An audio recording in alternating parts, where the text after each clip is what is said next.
Frost etched delicate patterns across the lone cabin window, not like decoration, but like time itself, marking its relentless passage. It spread in crystalline fingers across the glass, transforming tears in the pane to diamonds that caught the dying light. Outside, the Dakota Territory lay buried beneath snow that had fallen for 3 days without mercy or pause. The wind didn't howl. It whispered secrets only the truly abandoned could hear. Before we jump back in, tell us where you're tuning in from, and if this story touches you, make sure you're subscribed, because tomorrow I've saved something extra special for you. Margaret Wilson, Maggie to the few who had cared to know her, pressed weathered hands against the cast iron stove. At 67, her fingers had grown as gnarled as the cottonwood trees that lined Blackwater River, twisted by arthritis and decades of work that had never paused for tenderness. The cabin around her stood as a testament to stubbornness rather than craftsmanship. Her late husband, Thomas, had built it 20 years prior with more determination than skill. Prospector's Creek had emptied like a bucket with a hole. The gold. Fever had struck sudden and fierce when nuggets were discovered in Razor Ridge. Within a week, the general store had closed. Within 2, the saloon stood empty. By the 3rd, even Pastor Mills had packed his scripture and headed for the promise of riches, declaring it God's will that he follow the congregation. "We'll come back for you when we found a claim," they'd said, all of them. Empty words from empty hearts. "Just need to set up first, then we'll send a wagon." Maggie had nodded, knowing what they would not admit, that her hip, broken badly last spring and healed wrong, made her a burden no gold seeker would willingly bear, that her cough, which deepened with each winter, made her company few would choose, that her age made her invisible in a world that worshipped youth and strength. So they had gone, every last one, leaving her with promises as substantial as morning fog. Even the Fletchers, who had shared Sunday dinners with the Wilsons for a decade, had only managed a basket of preserves and awkward apologies before loading their children into a wagon bound for dreams that had no room for old widows. Now the snow had sealed her fate more surely than any lock or chain, too deep to walk through, too vast to overcome. Even if she'd had a horse, Thomas's old mare had died the previous summer, the mountain passes would be impassable until spring. Maggie moved with practiced efficiency, feeding the stove with precious wood from the dwindling pile. Her supplies might last through February if she was careful. If she ate 1 meal a day instead of 2, if the weather broke early, if luck favored her more than it had thus far. She hummed as she worked, not from joy but from habit. Old hymns her mother had taught her in a Virginia farmhouse that felt more dream than memory now. The sound filled the empty corners of the cabin, making it feel less like a tomb and more like a home, if only for moments. A sudden thud against the door startled the hymn from her lips. Not a knock, something heavier, something fallen. Maggie reached for the shotgun Thomas had insisted she learn to use, her heart hammering against her ribs. Raiders sometimes came through these parts, desperate men made more dangerous by winter's bite. "Who's there?" Her voice emerged stronger than she felt. No answer came but the wind's mournful sigh. She approached the door carefully, shotgun raised. Despite the tremor in her arms, with a swift motion she pulled it open, braced for violence. Instead, she found silence and blood, dark against the snow, trailing away from her doorstep toward the tree line.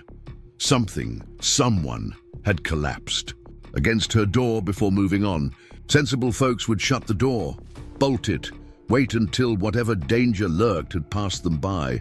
But Maggie Wilson had outlived what others considered sensible, and she had seen too much death to invite more through inaction. She took her heaviest shawl from its peg, wrapped it around shoulders that had once been strong and were now thin as winter twigs.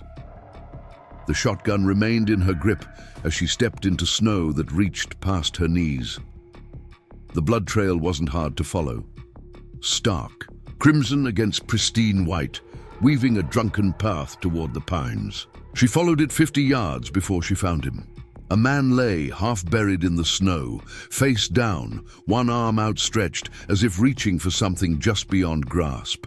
His black hair spilled across the snow, longer than any white man would wear. His clothing, animal hides and woven fabric, marked him clearly as native. Sioux, she thought, recalling newspaper accounts of tribes in the region, the same papers that spoke of them with fear and hatred. The man wasn't moving. Blood stained the snow beneath him, pulsing weakly from a wound in his side. A hunting accident, perhaps, or a fight. It hardly mattered now. What mattered was the decision before her. To turn back meant certain death for him. To help meant risk for her, risk from him if he lived, risk from others if they discovered she had aided him. The snow continued to fall, already beginning to cover his still form. Nature at least passed no judgments. It would bury them, all the same. Maggie lowered the shotgun. She placed a tentative hand on the man's shoulder and turned him carefully. He was younger than she'd first thought, perhaps 30, with features sharp as flint and skin bronzed by sun and wind. His breathing came shallow and quick. "Can you hear me?" she asked, knowing he likely wouldn't understand even if conscious. His eyelids fluttered but didn't open. Getting him to the cabin was a task that seemed beyond her aging body, but Maggie had long ago learned that necessity rarely consulted capability. She propped the shotgun against a tree, knowing she'd likely never find it again beneath the snow. Then, with hands that protested every movement, she grasped the man beneath his arms and began to pull. Pain shot through her bad hip with each step backward. The snow fought her like a living thing, clutching at her skirts, trying to pull her down into its cold embrace. The man was heavy, all muscle and bone, but mercifully unresisting. Blood traced their path like breadcrumbs, marking a journey that took nearly an hour to complete. By the time she maneuvered him through the cabin door, Maggie's lungs burned, and her legs threatened to buckle. She managed to drag him to the bearskin rug, before the stove, before her strength gave out entirely. She collapsed into her rocking chair, chest heaving, sweat freezing on her brow despite the exertion. The man hadn't stirred during the ordeal. Up close, she could see the wound clearly, a deep gash along his side, not from a bullet as she'd feared, but from something with an edge, a knife most likely. The blood had slowed, partially frozen by the cold, but would flow freely again as he warmed. Maggie had tended wounds before. Frontier life had made her a passable doctor by necessity. She gathered clean cloth, her sewing kit, and the bottle of whiskey Thomas had saved for medicinal purposes. The irony that she would use it for this stranger rather than herself didn't escape her. She worked methodically, cutting away the frozen fabric around the wound, cleaning it with whiskey that made the unconscious man flinch and moan. The gash required stitches, 12 in all, each one placed with hands that grew steadier as they remembered their purpose. She wound with strips of her second-best petticoat, the cleanest cloth she possessed. Throughout her ministrations, she spoke aloud. Not to him, but to herself, to the empty cabin, to Thomas's memory, perhaps. "Ain't this a fine mess we've found, Thomas? You always said I'd bring home strays if you let me. Remember that three-legged fox I tried to save? This one's a mite bigger, I'll grant you." Her words filled the silence, kept the fear at bay. She didn't mention what they both would have known, that helping a Sioux warrior was the kind of act that got settlers killed in these parts. That if any of Prospectors Creek's former residents returned to find him here, they'd likely burn the cabin with both of them inside. When she finished, Maggie covered the man with her thickest quilt, built up the fire until the cabin grew almost uncomfortably warm, and settled into her chair to wait. For what, she wasn't entirely sure.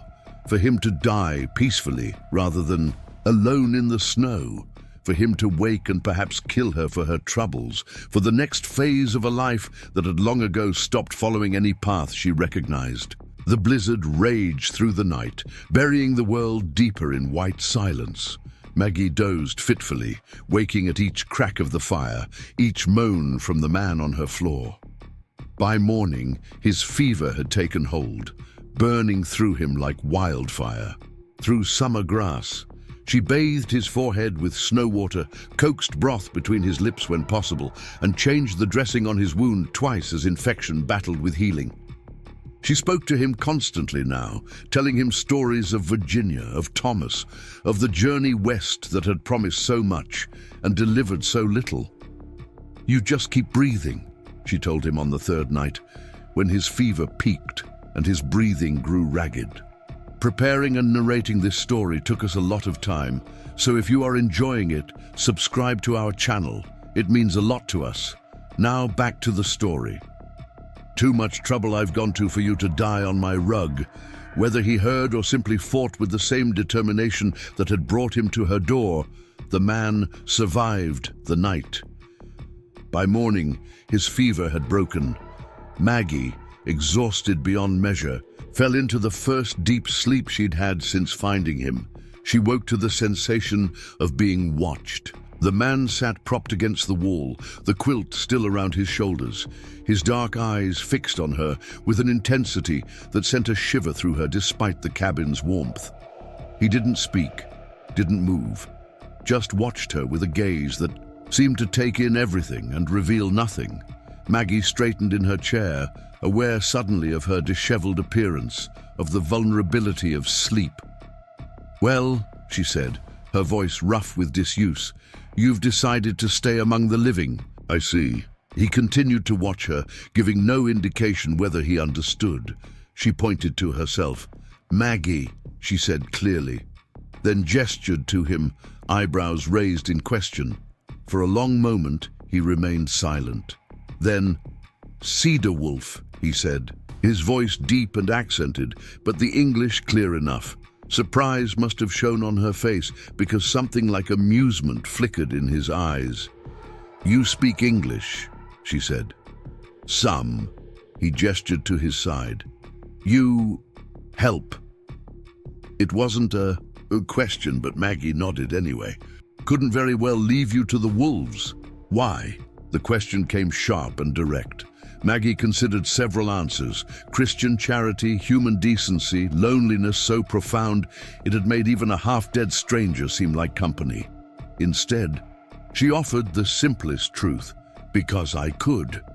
Cedar Wolf studied her a moment longer, then gave a single nod, as if her answer satisfied something important. He made a move to stand, then winced, his hand going to his side. "You'll tear those stitches," Maggie said, rising from her chair with more haste than her hip appreciated. "Best stay put another day at least." He looked as if he might argue, then seemed to reconsider, settling back against the wall. "Others look for me," he said. "Your people," he nodded. "My sister, Morning Star." "Well, they won't find you in this weather," Maggie said practically. "Storm's still raging, and they won't be helped by you bleeding to death in the snow trying to reach them." Again that flicker of something like amusement. "You speak true," he said. "Haven't got time for anything else at my age," she replied, making her way to the stove. "Now think you can manage some real food. Broth won't keep a bird alive, let alone a man your size." That day established their pattern. Cedar Wolf remained by the fire, regaining strength with the kind of patient determination Maggie recognized from her own battles with illness.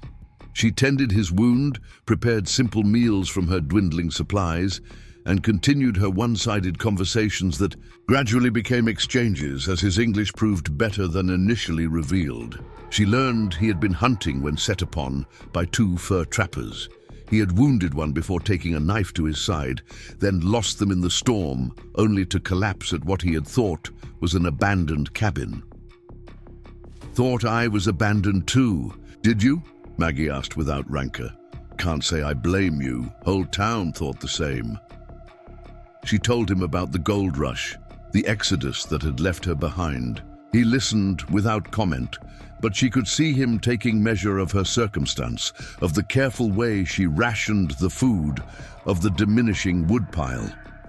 On the 5th day, when his wound had begun to heal cleanly and he could stand without pain, Cedar Wolf disappeared before dawn. Maggie woke to an empty cabin and a hollow feeling that surprised her with its intensity. She had known he would leave, had expected it sooner, yet the silence seemed more absolute than before. She went about her morning routine with mechanical precision, not allowing herself to dwell on the brief interruption to her solitude.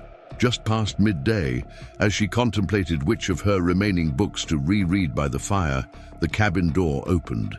Cedar Wolf entered with an armful of wood, his breath clouding in the cold air. Behind him, 2 rabbits hung from a length of twine, already dressed for cooking. He set the wood by the stove without ceremony, hung the rabbits from a hook on the wall, and looked at her with that same inscrutable gaze. "You came back," she said, unable to keep the surprise from her voice. "Snow is deep," he replied, as if this explained everything. "Moon is dark. Winter has teeth still." It wasn't until he removed his outer garment that she saw the fresh blood staining his side. He had torn the stitches, just as she'd warned. "Sit," she commanded, reaching for her sewing kit. "Men, all the same, white or Sioux, too stubborn to listen to sense." Something that might have been a smile touched his lips before disappearing. He sat without argument, allowing her to tend the reopened wound. As she worked, he spoke more than he had in all the previous days combined. "My people camp beyond the ridge," he said, "in the valley where the hot springs keep the ground clear of snow. I tell them of the woman who saved me. My sister will come when the storm passes." Maggie tied. "Off the last stitch. I don't need thanks," she said gruffly. "Not thanks," he replied. "Help." She looked up sharply. "I don't need charity either." Cedar Wolf's expression didn't change. "Not charity, exchange. You save me. We help you live until spring." He gestured. "To the woodpile, to her stores. Not enough." He wasn't wrong. Even with careful rationing, she would run out of essentials before the mountain passes cleared. Yet the idea of accepting help from strangers, from Sioux no less, seemed as foreign to her as the idea of dancing a jig with her bad hip. "I've managed this long on my own," she said, though without the conviction she'd intended. Cedar Wolf studied her face. "Pride kills faster than hunger," he said simply. The words struck her with unexpected force. Hadn't she thought the same of her neighbors who had left her behind? Of Thomas, who had refused the doctor until pneumonia had settled too deep in his lungs? Before she could formulate a response, Cedar Wolf continued, "My people say wisdom is to know when to stand alone and when to join hands." He held her gaze. "You stood alone. Now perhaps it is time to join hands." Maggie felt something within her shift, like ice breaking on a frozen river. "I suppose," she said slowly, "that I could use a bit more wood." Cedar Wolf nodded once, accepting her concession for what it was, a beginning. The following days brought a rhythm neither had anticipated.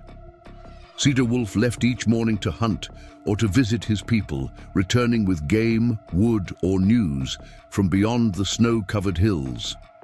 Maggie maintained the cabin, cooked what he brought, and slowly began to share more than just necessities of survival. She taught him the hymns she hummed while working. He showed her how to set snares for rabbits that disturbed the snow around the cabin. She read aloud from her small collection of books in the evenings. He carved intricate patterns into a piece of antler as he listened. They existed in a fragile harmony, bridging worlds that had no reason to meet except for a snowstorm and a wound and a door that had opened when both expected it to remain closed. On the 10th day, as promised, Morning Star arrived. Maggie had been watching out the window when she appeared at the edge of the tree line, a figure wrapped in furs, moving with the same fluid grace as her brother. Cedar Wolf went out to meet her, their conversation taking place at a distance Maggie could not hope to hear. Morning Star looked toward the cabin repeatedly, her expression unreadable from afar. After what seemed an eternity, the siblings approached. Together, Maggie straightened her apron, suddenly conscious of her appearance in a way she hadn't been for years. She opened the door before they could knock. Morning Star was younger than her brother, perhaps 25, with the same sharp features softened slightly by youth. She carried a bundle wrapped in deerskin and an air of cautious assessment that reminded Maggie of frontier women sizing up a potential threat. "This is the one who saved you," Morning Star said in English that carried only a slight accent. It wasn't a question. Cedar Wolf nodded. "Maggie Wilson." Morning Star's dark eyes met Maggie's directly. "Our mother says a life saved must be honored." She extended the bundle. "These are for you." Maggie accepted the offering with hands that trembled slightly. Inside were dried berries, strips of jerky, and, most precious, a small pouch of tea leaves. "Thank you," she said, the words feeling insufficient. "Please come inside." The introduction of Morning Star changed their dynamic in ways Maggie hadn't anticipated. Where Cedar Wolf had been reserved, his sister was curious, asking direct questions. About Maggie's life, about the books on her shelf, about the photographs in tarnished frames that sat on the mantel. "Your husband?" she asked, pointing to the image of Thomas taken years before his death. "Yes," Maggie said. "He's been gone 5 years now." "And your children?" "Never blessed that way," Maggie replied, the old sorrow a distant ache now. "Just me and Thomas, and now just me." Morning Star considered this. "It is not good to be alone in winter," she said finally. "The cold finds you easier." They shared tea that afternoon, the three of them, an unlikely gathering in a cabin that had stood empty of companionship for too long. As they talked, Maggie realized Morning Star was assessing more than just her character. She was taking inventory of the cabin, of its strengths and weaknesses against the remaining winter. "The roof will not hold if more heavy snow comes," she declared at one point. "The south corner sags." Cedar Wolf nodded. "I will fix it tomorrow." "And there is space for smoking meat, but no meat," Morning Star continued. "The elk are moving. In the valley, we could bring some." They spoke as if Maggie's acceptance was a foregone conclusion, as if the boundaries between their worlds were already more permeable than she had believed possible. Part of her wanted to protest, to reassert her independence, but a deeper wisdom, born of age and survival, recognized the truth in Cedar Wolf's words from days earlier. Sometimes joining hands was the wiser path. "I would be grateful," she said simply, "and I can offer knowledge in return. I've been putting up preserves since I was a girl. Know every edible plant in these hills come spring." Morning Star's eyes brightened with interest. "Our grandmother was a healer. She knew the plants that speak to the body. I tried to learn, but many of her ways died with her." "Well, Maggie," I said, "I'm no healer, but I know a thing or two about herbs that settle the stomach and ease pain." By the time Morning Star left that evening, plans had been laid that would have seemed impossible days earlier. She would return with others from their camp. Not many, just enough to help repair the roof and bring supplies that would see Maggie through until spring. In exchange, Maggie would share her knowledge of preserving food and the medicinal properties of local plants. "Our camp is 3 hours' walk," Morning Star explained. "When the snow hardens, the journey is easier. We will come in 2 days, if the weather holds." After she departed, the cabin felt different, not empty, but expectant, as if the walls themselves had heard the promise of more voices, more life, and had brightened in anticipation. Cedar Wolf noticed her expression as she stared at the door through which his sister had departed. "You are troubled." Maggie shook her head slowly. "Not troubled, just wondering what Thomas would think of all this, of you and your sister, and your people helping his widow." Cedar Wolf was silent for a long moment. Then, "What would he think of those who left you?" The question hung in the air between them, direct and unavoidable. Maggie had asked herself the same many times over the lonely months since Prospector's Creek had emptied. He would not have forgiven them, she admitted. Thomas held grudges, like some men hold gold, tight and close. "And you?" Maggie smoothed her apron. "I'm still here, aren't I? Hard to hold a grudge against folks who aren't even present to receive it." Cedar Wolf's expression suggested he understood more than her words conveyed. "Sometimes the greatest wisdom is to accept help from unexpected places," he said. "My people believe every life touches many others, like stones cast into water. The ripples meet and change each other's path." Maggie felt the truth of this in ways she couldn't articulate. Her life, so long defined by narrowing possibilities and diminishing connections, suddenly seemed to be expanding again, not in ways she would have chosen or predicted, but in ways that carried their own strange logic. "Well," she said finally, "I suppose we'll see what ripples come next." The ripples arrived with the dawn 2 days later. Not just Morning Star, but 4 others from the Sioux camp. 2 men who carried tools and materials for repairing the roof, and 2 women who brought baskets of food and medicines. Cedar Wolf greeted them with dignified familiarity, making introductions in both Lakota and English for Maggie's benefit.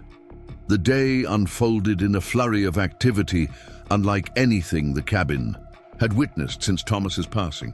The men worked on the roof, reinforcing the sagging corner and patching holes Maggie hadn't even known existed.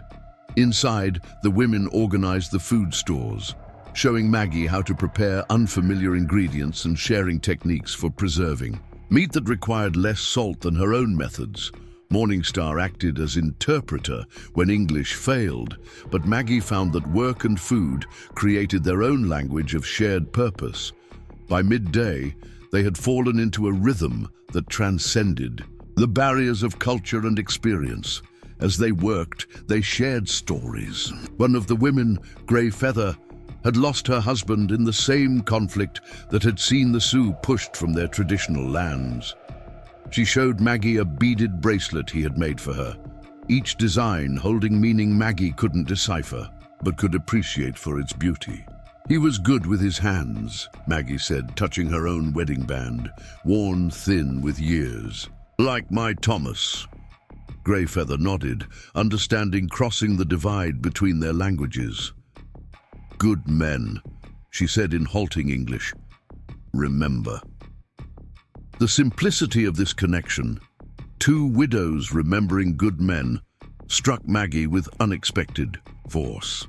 How long had it been since she'd spoken Thomas's name to someone who understood what his absence meant? How long since anyone had acknowledged her grief as something shared, rather than something to be hidden away?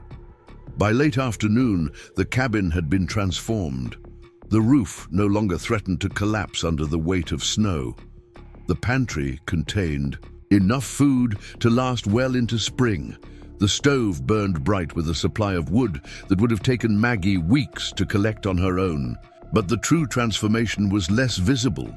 It resided in the way Maggie stood straighter despite her hip, in the plans discussed for spring plantings, in the promise that this day was not an isolated kindness, but the beginning of a connection that could endure beyond winter's grip.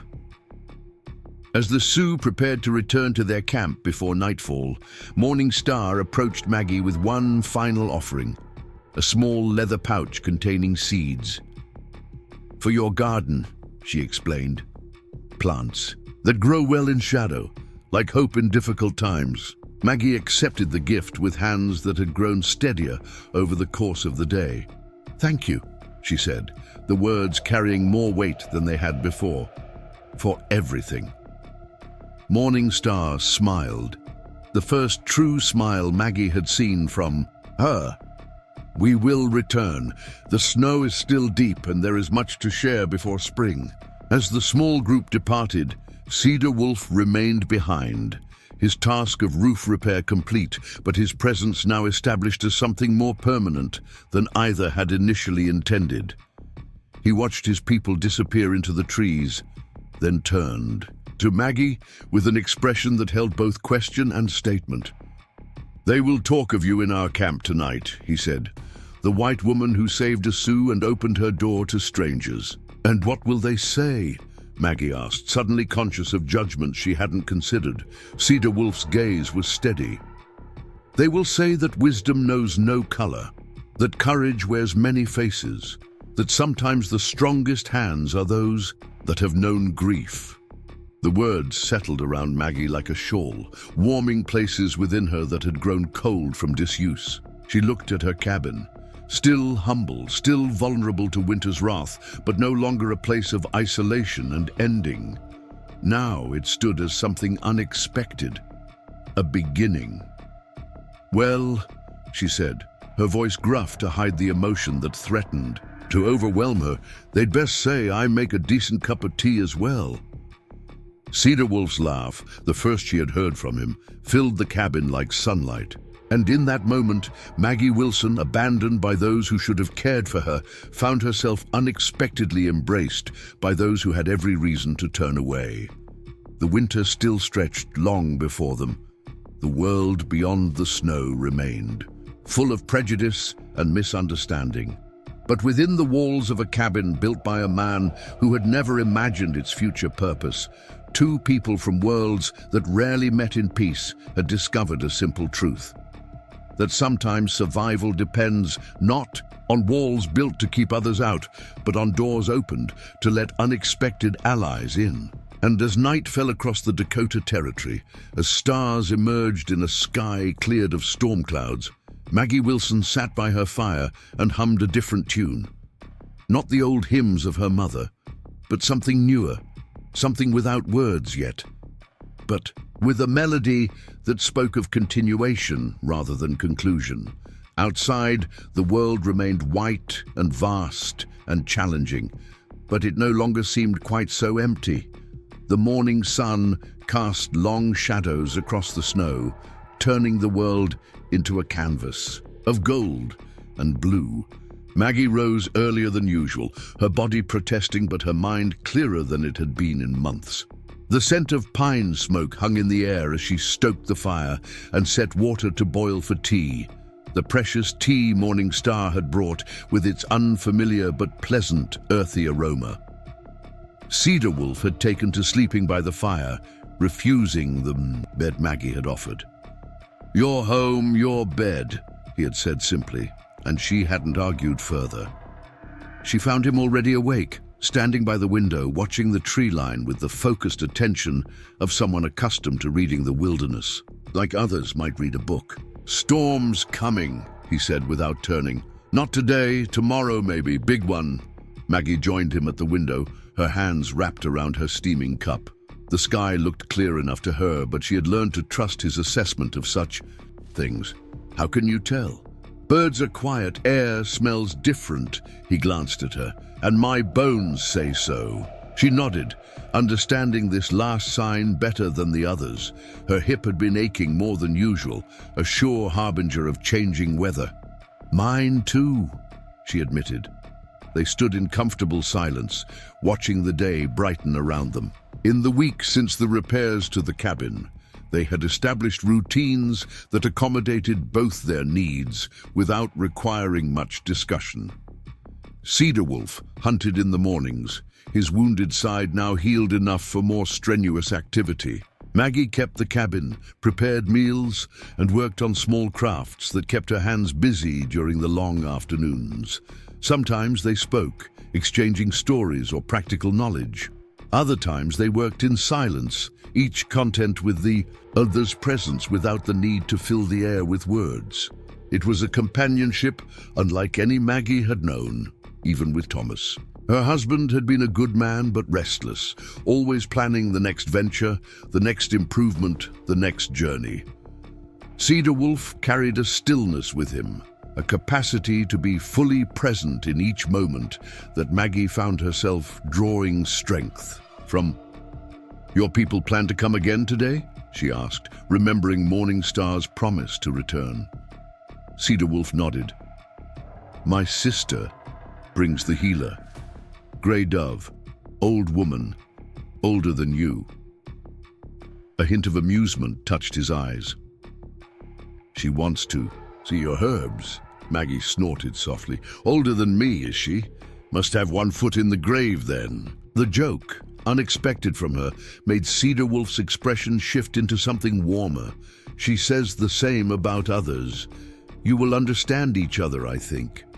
After breakfast, a simple affair of cornmeal mush, sweetened with the last of Maggie's precious honey, Cedar Wolf departed to check his traps. Maggie set about preparing for their visitors, a task that would have seemed burdensome weeks before, but now filled her with a quiet anticipation.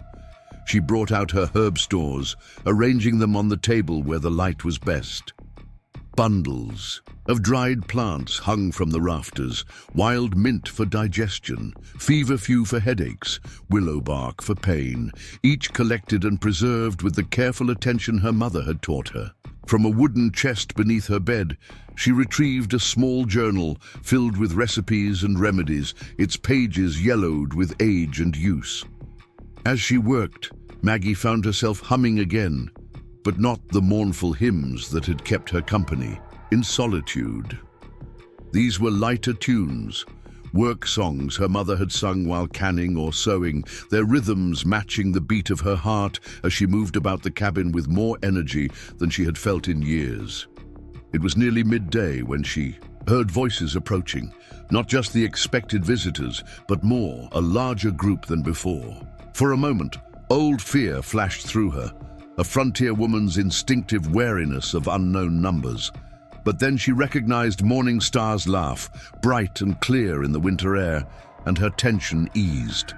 She opened the door to find a small procession, Morningstar and Grey Feather from before, accompanied by 3 others, including an elderly woman who could only be Grey Dove.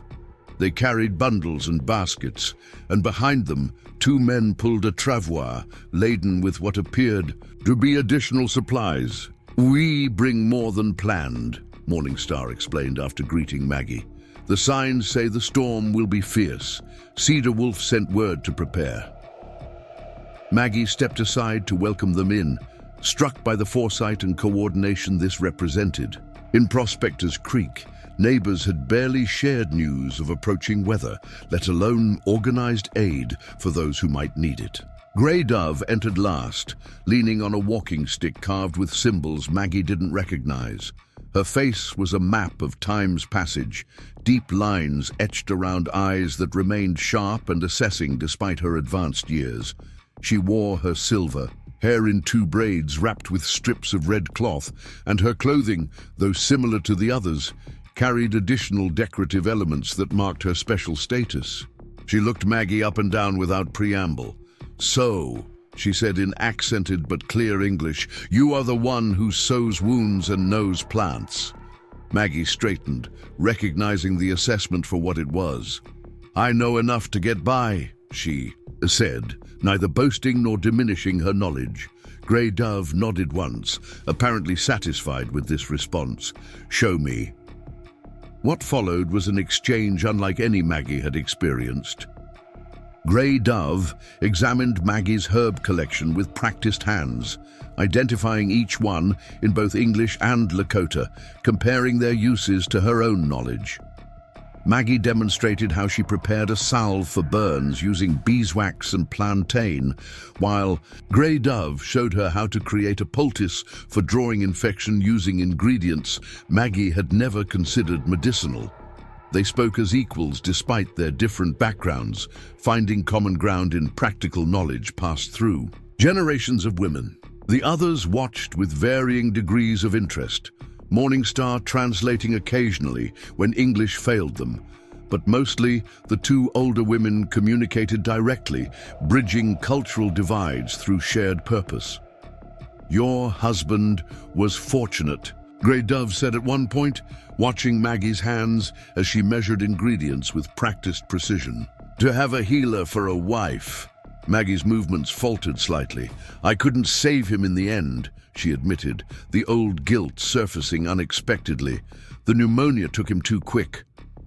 Grey Dove's expression didn't change, but her voice softened. Death comes when it wishes, not when we invite it. The skill of the healer and the time of passing are separate things. The simple wisdom of this statement eased something in Maggie that had been knotted tight for years. She had carried the weight of Thomas's death as partly her failure, believing that somehow she should have been able to prevent it. Grey Dove's words offered a perspective she hadn't considered, that death operated by its own rules, independent of her efforts or shortcomings. "Thank you," she said quietly, and Grey Dove acknowledged the gratitude with a slight nod, understanding its depth without requiring explanation. As they worked, the others transformed the cabin around them. The men brought in enough wood to last through a prolonged storm, stacking it neatly along the north wall. The women organized the food stores, showing Maggie how to prepare pemmican and other preserved foods they had brought.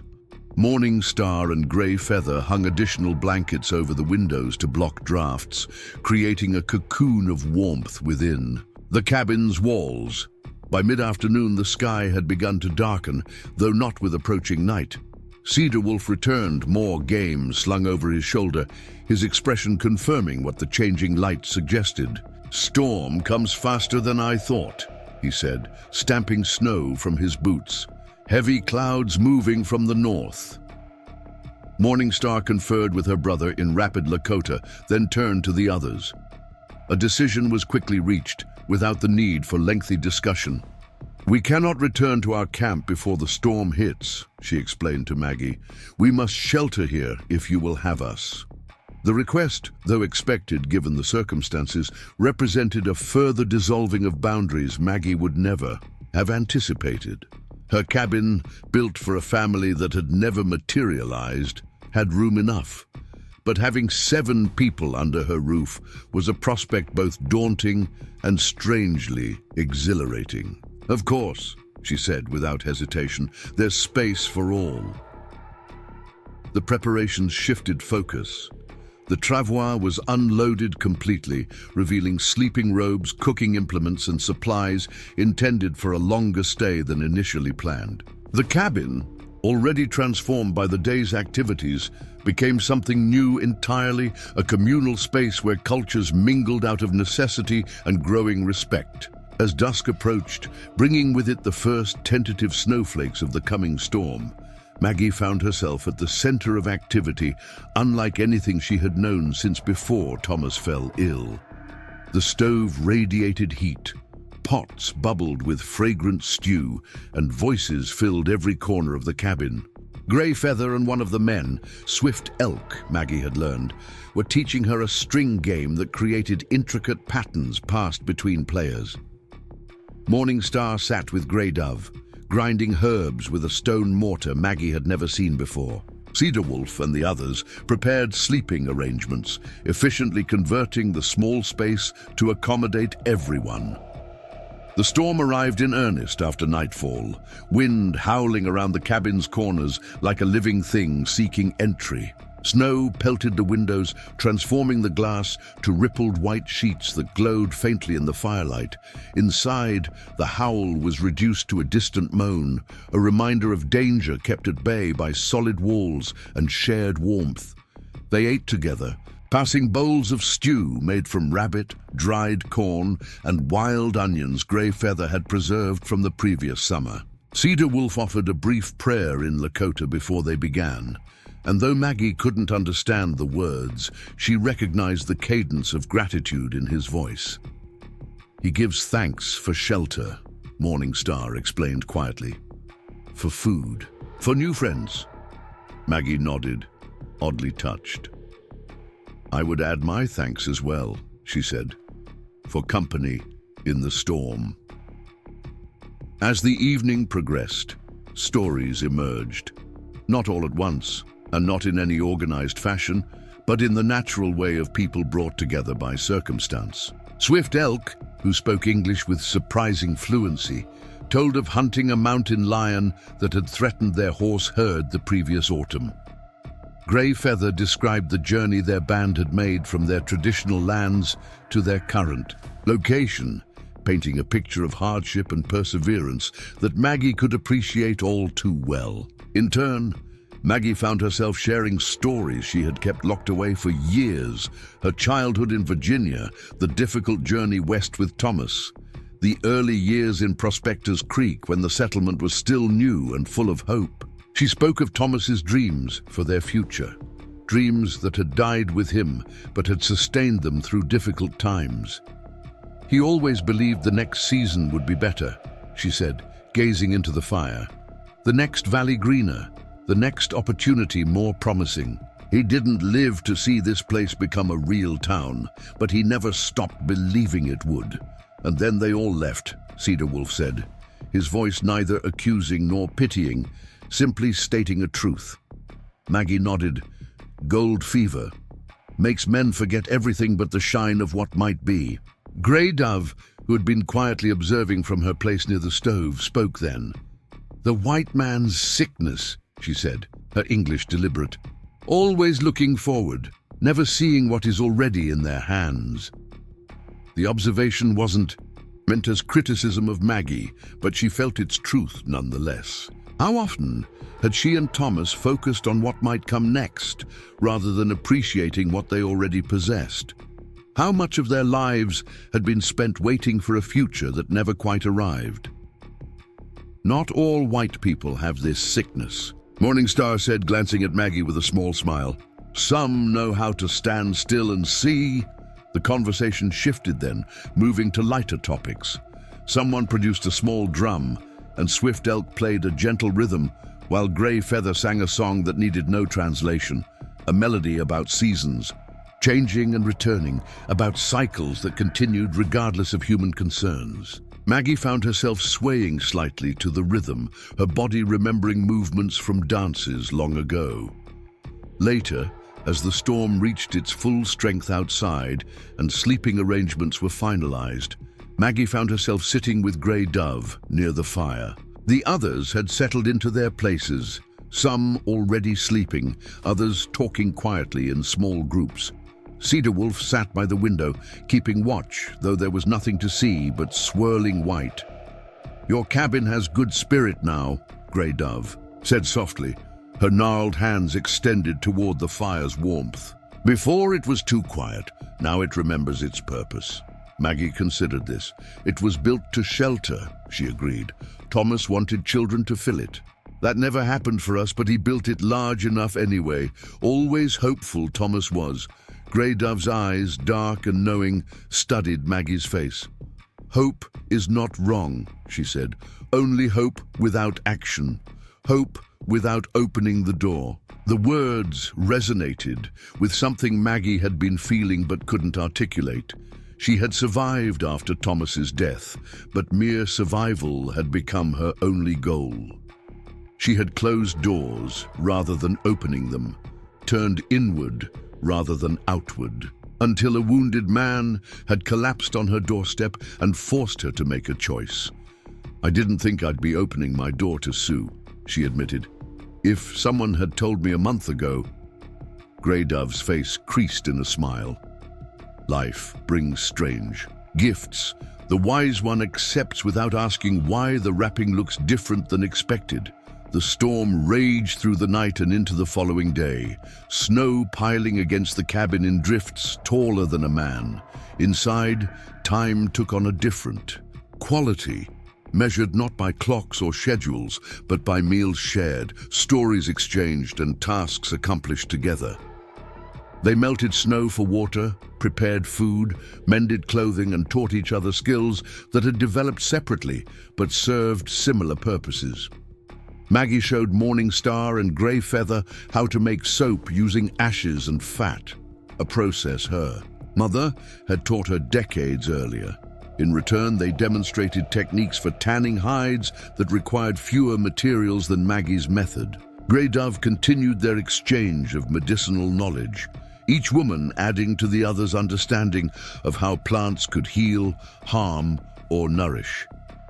Cedar Wolf and the men repaired items around the cabin that Maggie had been unable to address. On her own, a loose floorboard, a drawer that stuck in damp weather, a chair with a wobbly leg.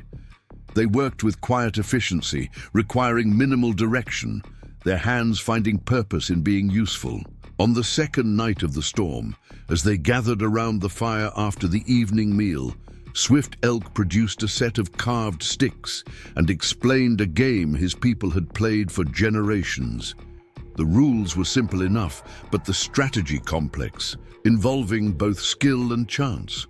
They played in pairs. Maggie partnered with Morningstar against Cedar Wolf and Grey Feather, their initial awkwardness giving way to competitive spirit and eventually laughter.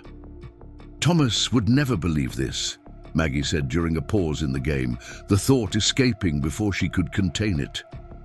Morningstar looked up. "Because we are Sioux." Maggie nodded, not bothering to soften the truth. "He feared your people. Most in town did. The newspapers, the army stories, they painted pictures that made it hard to see differently. Instead of offense, Morningstar's expression held understanding. My father feared white settlers the same way. He told us never to trust blue eyes." She glanced at Maggie's face, her own eyes crinkling slightly at the corners. "Your eyes are brown, so perhaps that is why Cedar Wolf trusted you." And then the joke, unexpected from the usually serious young woman, broke the tension. Maggie laughed, the sound surprising her with its ease. "Convenient loophole," she said, and Morningstar smiled in response.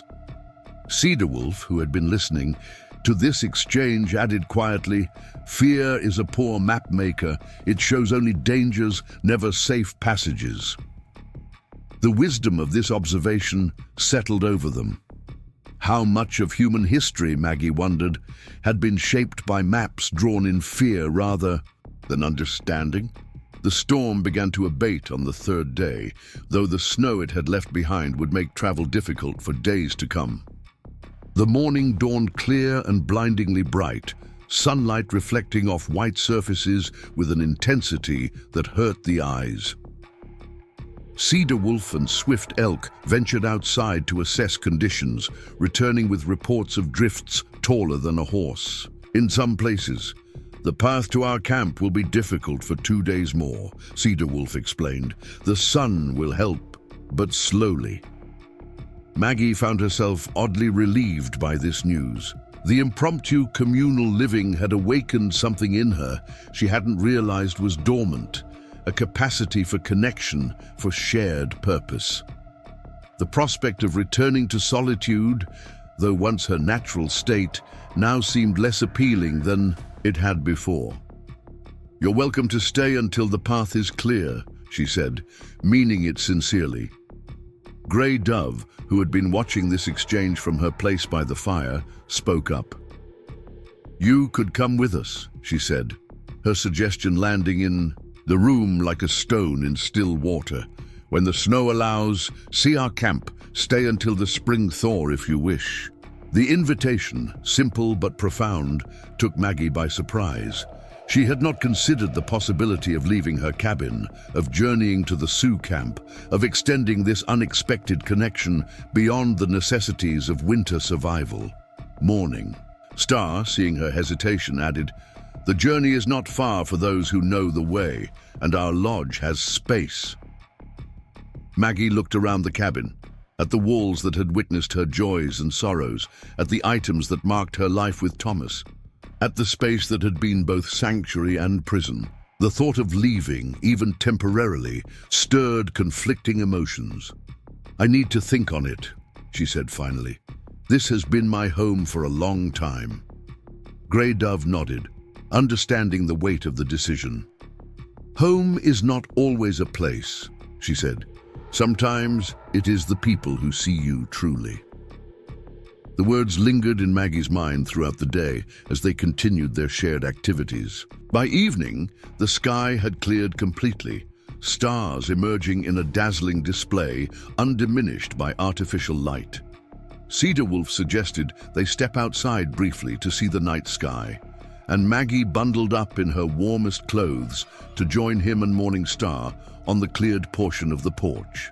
The cold was intense but beautifully crisp, the air so clear it seemed one could see forever. The snow reflected starlight, creating a landscape of soft blue shadows and silver highlights. In the distance, wolves called to one another, their voices carrying across the valley with haunting clarity. Our grandfather used to say that the stars are the campfires of those who have walked on, Morning Star said, her breath forming clouds in the frigid air. They light the way for those still journeying. Maggie gazed upward, considering this perspective. My mother said something similar, that each star was a soul watching over us. Cedar Wolf pointed to a particularly bright star, low on the horizon. That one guides travelers, he said. When you can see it, you are never truly lost. They stood in contemplative silence, three people from different worlds finding common ground in the eternal constants of nature. Maggie felt something shift. Within her, a perspective adjusting like a door, long stuck suddenly swinging free. I think I would like to see your camp, she said finally, when the path allows. Morning Star's smile was quick and genuine. Grey Dove will be pleased.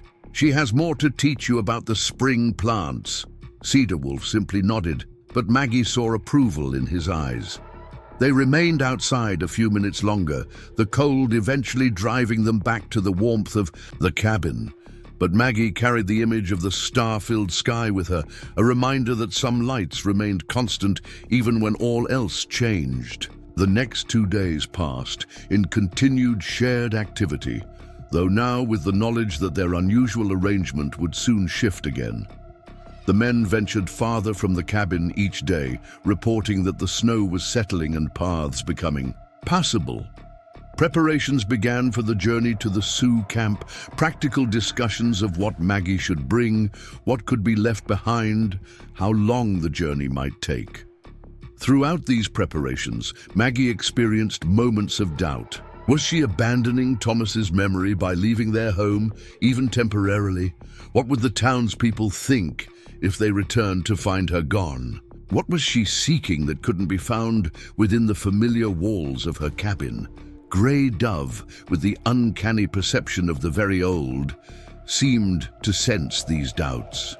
On the evening before their planned departure, she sat beside Maggie as they worked together sorting herbs into travel bundles.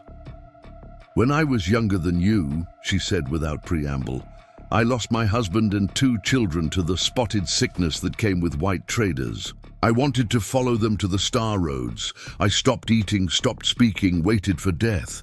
Maggie's hands stilled, surprised by this sudden sharing of something so personal. My grandmother came to me, Grey Dove continued.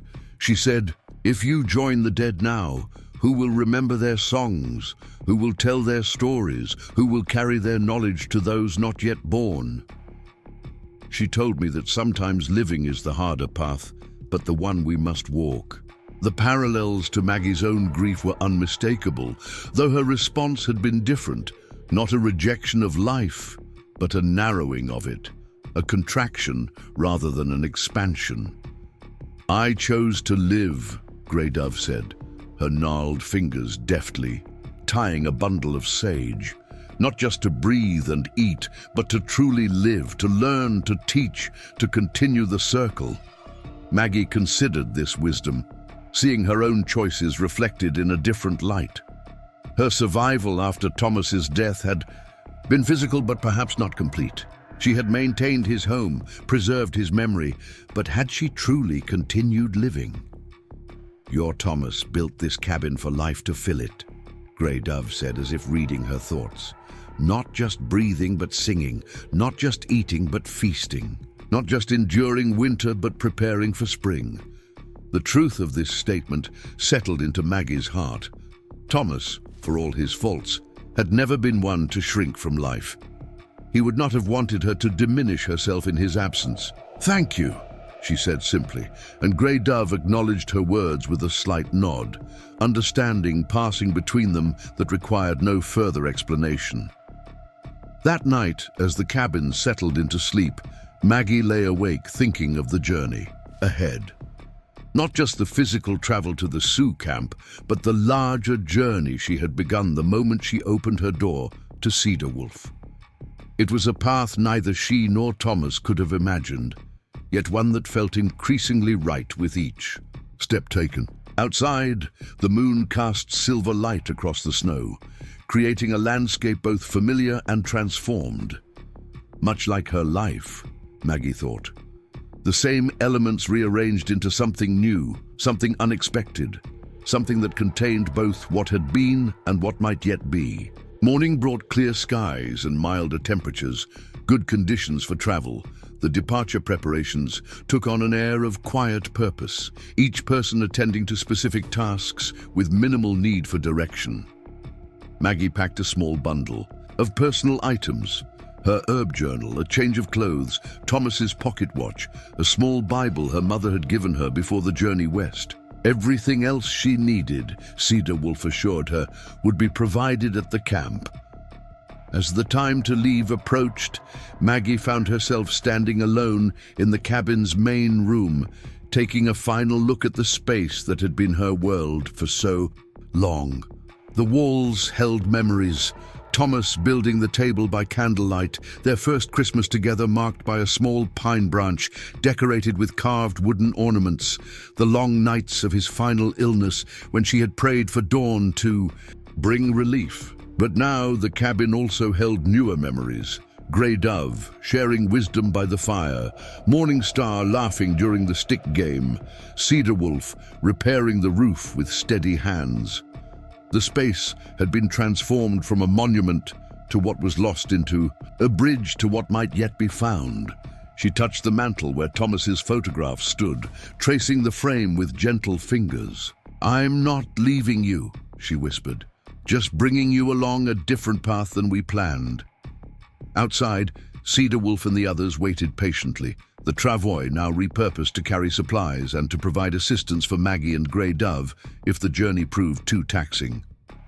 The day had warmed enough that breath no longer clouded visibly in the air, and the snow sparkled in the sunlight like scattered diamonds. "Ready?" Cedar Wolf asked as Maggie joined them, her bundle secured and her heaviest shawl wrapped around her shoulders. She cast one last glance at the cabin, then nodded. "Ready?" They set off in single file, Cedar Wolf breaking trail, the others following in his footsteps. The snow remained deep in places, requiring careful navigation, but the path was manageable. Maggie's hip protested initially, unaccustomed to this type of movement, but she found a rhythm that minimized discomfort, and Morning Star walked close beside her, offering an arm when needed. As they crested the first hill and the cabin disappeared. From view behind them, Maggie felt a momentary pang, not quite regret but acknowledgement of transition. She was leaving known territory, both literally and figuratively, stepping into a chapter of her life she could never have anticipated. Grey Dove, who had been watching her closely, spoke quietly. "New paths seem strange only until we walk them. Then they become part of our story." Maggie nodded, finding comfort in the older woman's perspective. She turned her gaze forward toward the valley where the Sioux camp awaited. The journey continued, each step carrying her farther from what had been and closer to what might be, a widow abandoned during a gold rush, finding unexpected kinship with those her neighbors had feared, and in that kinship, discovering that survival alone was not enough. Life demanded more. It demanded that doors be opened, hands joined, circles continued. And as the winter sun traced its arc across the Dakota sky, Maggie Wilson followed a path unmarked on any settler's map, but clear enough to those who knew how to read the land. Behind her lay a cabin built with love and maintained through grief. Ahead lay an unknown future shaped by unexpected connections. Between the two stretched a trail through snow, difficult but passable, challenging but navigable, strange but increasingly familiar with each step taken. The winter still held the land in its grip, but within that grip something new had begun to grow. The Sioux camp revealed itself gradually as they descended into the valley, not as the chaotic collection of teepees Maggie had imagined from newspaper illustrations, but as an organized community nestled against a natural windbreak of pine trees. Smoke rose in thin columns from conical structures arranged in a semicircle, the pattern clearly intentional rather than haphazard. As they drew closer, Maggie noticed details that spoke of permanence and careful planning. A central fire pit, surrounded by stones worn smooth from use, racks for drying meat positioned to catch the prevailing winds, pathways packed firm by repeated footsteps. Cedar Wolf paused at the edge of the camp, allowing Maggie time to take in the scene before proceeding. Children were the first to notice their arrival. Small figures bundled against the cold, who stopped their play to watch with unabashed curiosity. A few called out in Lakota, their voices carrying clear in the winter air. "They announce our return," Morning Star explained, smiling at Maggie's evident nervousness. "And they wonder about you." Maggie straightened her shawl, suddenly conscious of her appearance. Her dress, practical and serviceable, felt coarse and drab compared to the intricately decorated clothing she could now see worn by women emerging from the lodges. Her grey hair, hastily pinned beneath her woolen cap, had not been properly washed in weeks. Grey Dove seemed to sense her discomfort. "They will see your heart, not your clothes," she said quietly. "Come." They moved forward as a group, Cedar Wolf leading the way. The reception unfolded with a formality Maggie hadn't expected. An older man, clearly a person of importance based on how others deferred to him, stepped forward to greet them. He spoke briefly with Cedar Wolf, his gaze shifting to Maggie several times during the exchange. "My uncle, Broken Shield," Morning Star whispered. "He leads our band." Broken Shield approached Maggie directly. He was tall and straight-backed despite his years, with eyes that assessed her completely before he spoke. "The woman who saved." "My nephew," he said in careful English. "Our lodge welcomes you." Maggie recognized the significance of this formal acceptance. "Thank you for your hospitality," she replied, the words feeling inadequate but sincere. With this exchange complete, the atmosphere shifted from ceremonial to practical.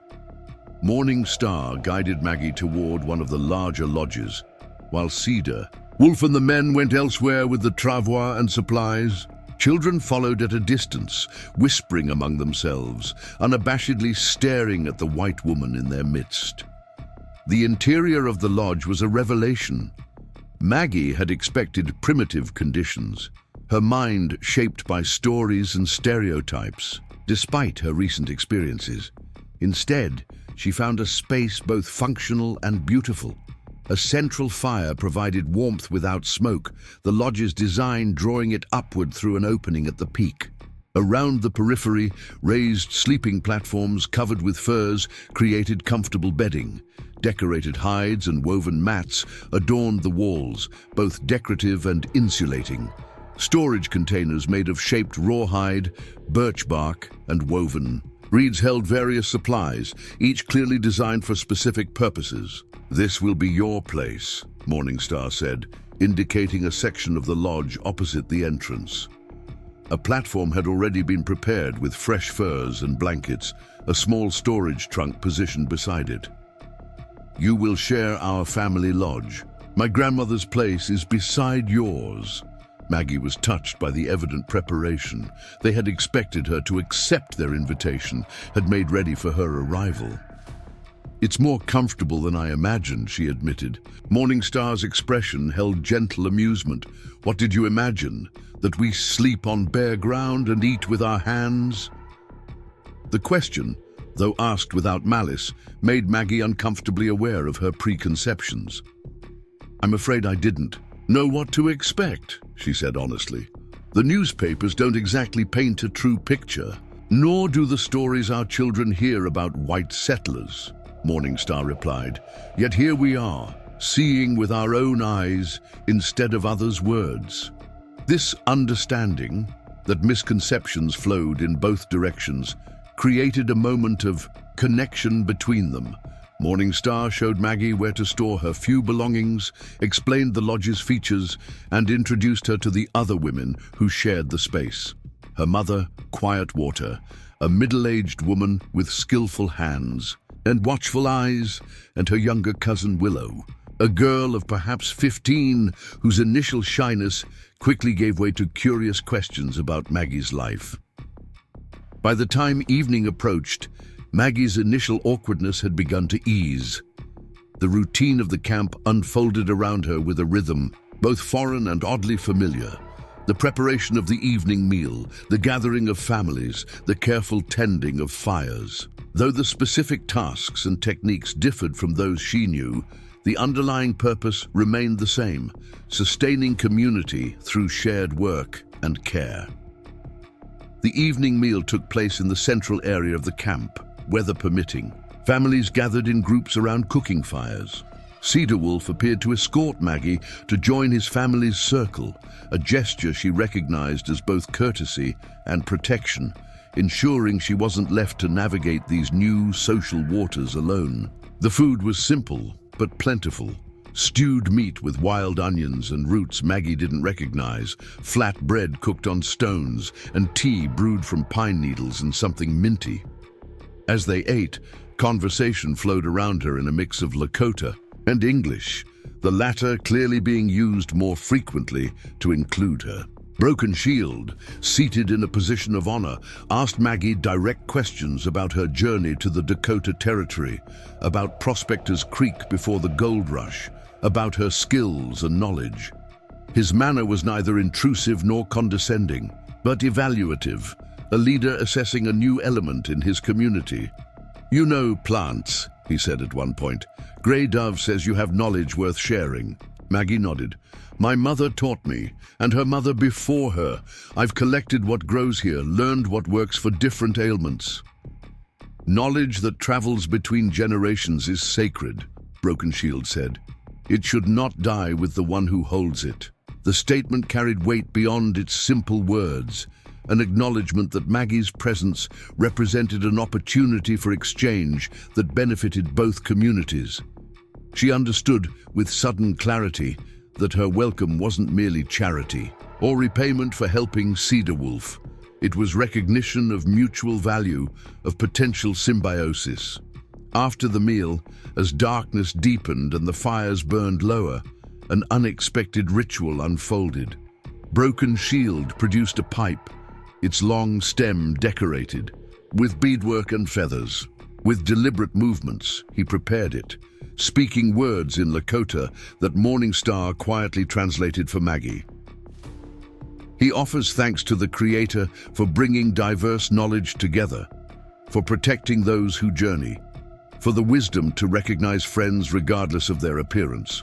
The pipe was lit and passed in a circle, each person taking a ceremonial draw before passing it on. When it reached Maggie, she hesitated, uncertain of the proper protocol. "You need not smoke," Morningstar whispered, "but holding it honors the circle." Maggie accepted the pipe carefully, feeling the weight of tradition in her hands. She didn't draw from it, but held it respectfully for a moment before passing it to Cedar Wolf beside her. The significance of her inclusion in this ritual wasn't lost on her. It represented acceptance, however tentative. Later, as the community dispersed to their lodges for the night, Maggie found herself walking beside Grey Dove, the older woman's. Pace measured but steady despite her years. "Your thoughts are loud," Grey Dove observed, "like bees in summer." Maggie smiled at the apt description. "It's a lot to take in," she admitted. "Different from anything I've known." "Different, yes. But the heart of it?" Grey Dove gestured to the families moving toward their lodges, to the mothers guiding sleepy children, to the elders settling by fires for final conversations before sleep. People living together, caring for young ones, respecting old ones, preparing for tomorrow while remembering yesterday. Is this so different? Put that way, it wasn't. The externals, the lodges instead of cabins, the clothing, the language, these were different. But the foundation, the essential human experience of community was remarkably similar to what Prospector's Creek had been before gold fever disrupted it. I suppose people are just people when you strip away the trappings, Maggie said. Grey Dove nodded. This is wisdom many never find. She patted Maggie's arm gently. Sleep now. Tomorrow will bring its own learning. That night, lying on her borrowed bed in the lodge, shared with Morningstar's family, Maggie listened to the unfamiliar sounds of the camp, settling into sleep. Soft conversations in Lakota, the distant howl of wolves in the hills, the crackle of banked fires. The air held scents she didn't recognize. Sweetgrass and pine, smoke from a different kind of wood, the earthy smell of the lodge itself. She had expected to feel adrift, disconnected from everything familiar.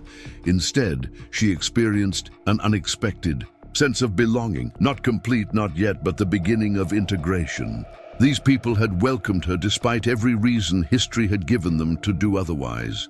They had made space for her presence, her knowledge, her very being. Sleep came more easily than anticipated, deep and dreamless. Morning brought a new rhythm to adapt to. The camp awakened early, activity beginning before full daylight.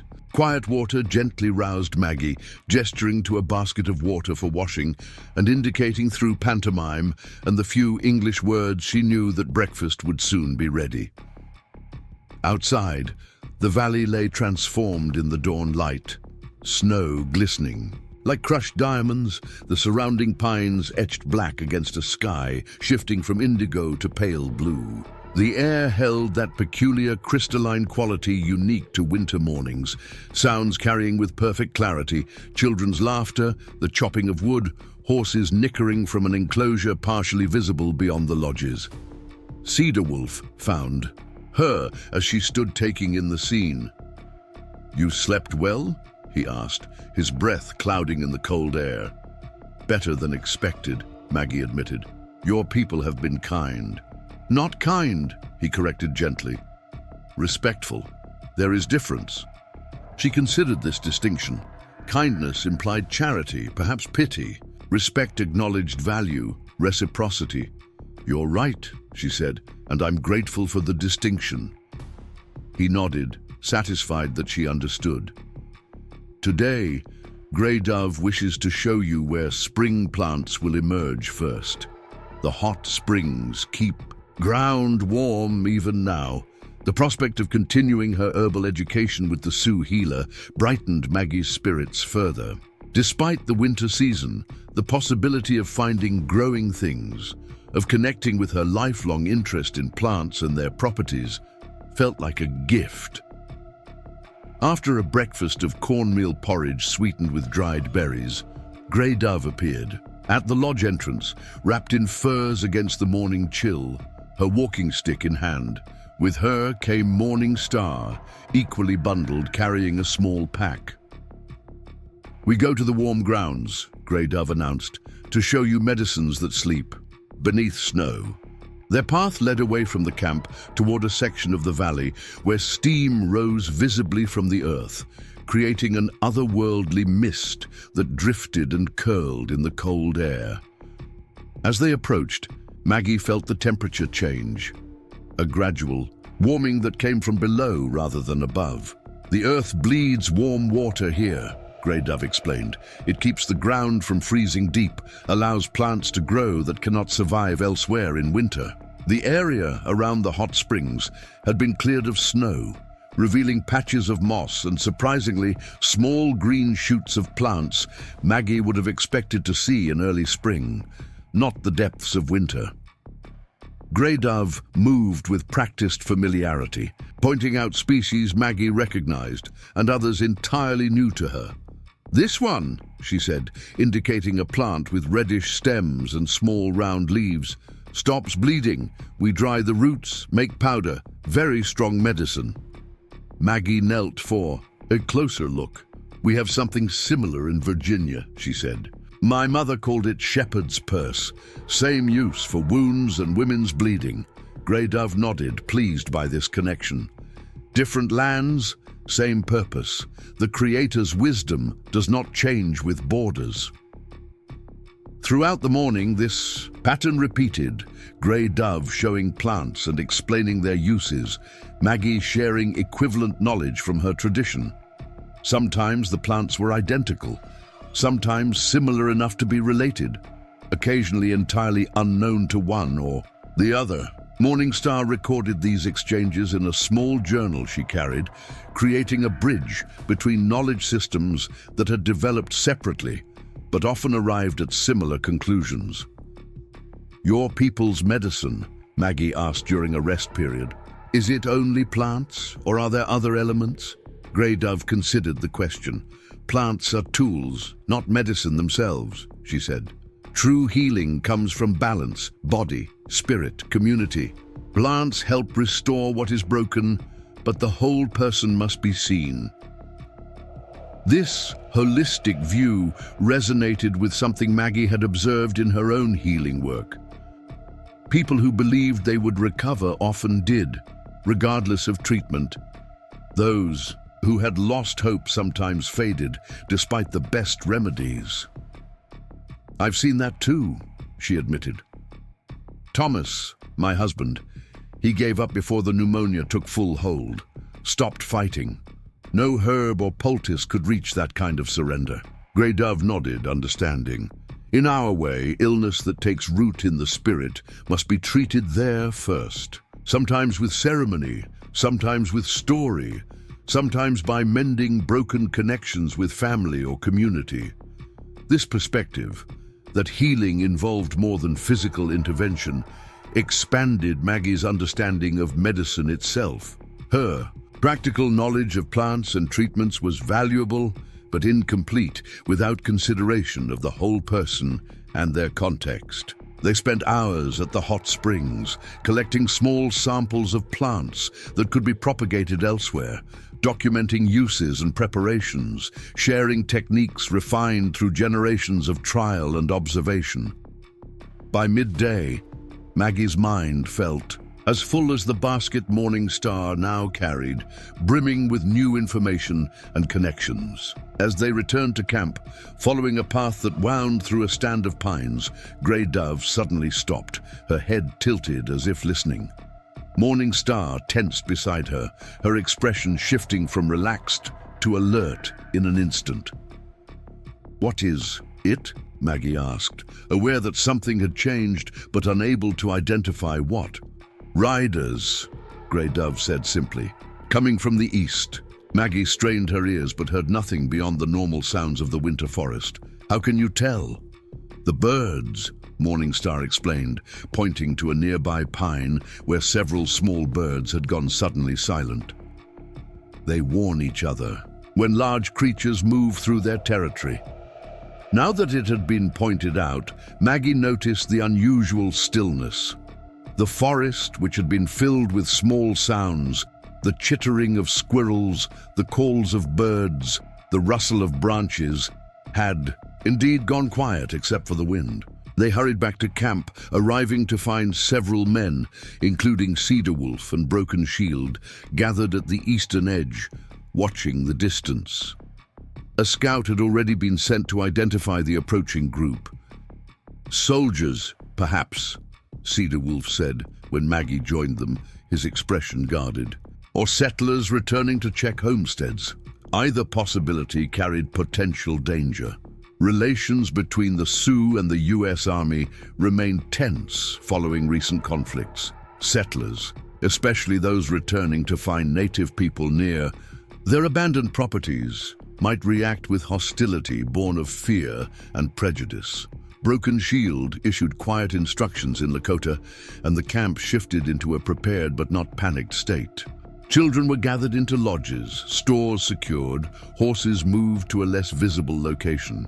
Not the chaos of flight, Maggie noted, but the organized response of a community that had faced threats before. The scout returned at a gallop, reporting breathlessly to Broken Shield, The older man's expression remained impassive as he listened, but Cedar Wolf's face darkened. "What is it?" Maggie asked when the scout had finished. "Men from Prospector's Creek," Cedar Wolf told her, his voice tight. "6 riders armed. The gold did not make them rich, it seems. They return earlier than expected." Maggie felt a cold that had nothing to do with the winter air. "From the town? Are you certain?" He nodded. The scout recognized Jacob Fletcher's bay stallion and Sheriff Harlan Tucker's hat with the silver band. The name struck Maggie with the force of physical blows. Jacob Fletcher, who had promised to send for her once he established a claim. Harlan Tucker, who had sworn to protect all citizens of the settlement, but had ridden away with the others when gold fever struck. "They must not know I'm here," she said, thinking rapidly. "They're probably checking homesteads, seeing what can be salvaged before spring." Broken Shield, who had been listening to this exchange, spoke in Lakota to Cedar Wolf, who translated. "My uncle says you may remain hidden if you wish, or you may speak with these men as our guest. The choice is yours, but he would know your intention." Maggie considered her options. Hiding felt dishonest, cowardly even, though perhaps safer for all concerned. Revealing her presence meant explanations, potential conflict, confronting those who had abandoned her to what should have been certain death. "I'll speak with them," she decided. "Better they hear the truth from me than discover it later, and imagine something worse." Cedar Wolf relayed this to his uncle, who nodded once in approval. "They approach the north edge of our territory," Cedar Wolf said. "We will send riders to guide them here. It will be better to meet in the open than to have them discover the camp by chance." The wait that followed tested Maggie's resolve. She retreated to Morning Star's lodge to prepare herself, washing her face with melted snow, pinning her hair more neatly, straightening her dress as best she could. These small acts of preparation helped calm her racing thoughts, gave her hands something to do besides tremble. Grey Dove joined her as she made these adjustments. "You are nervous," the older woman observed. "These men who left you, they hold a power over you still." Maggie shook her head.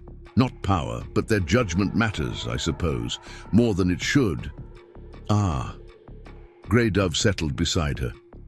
"The hardest freedom to claim is freedom from others' thoughts of us. Harder than escaping chains or walls." The insight resonated deeply. How much of Maggie's life had been shaped by concern for others' opinions?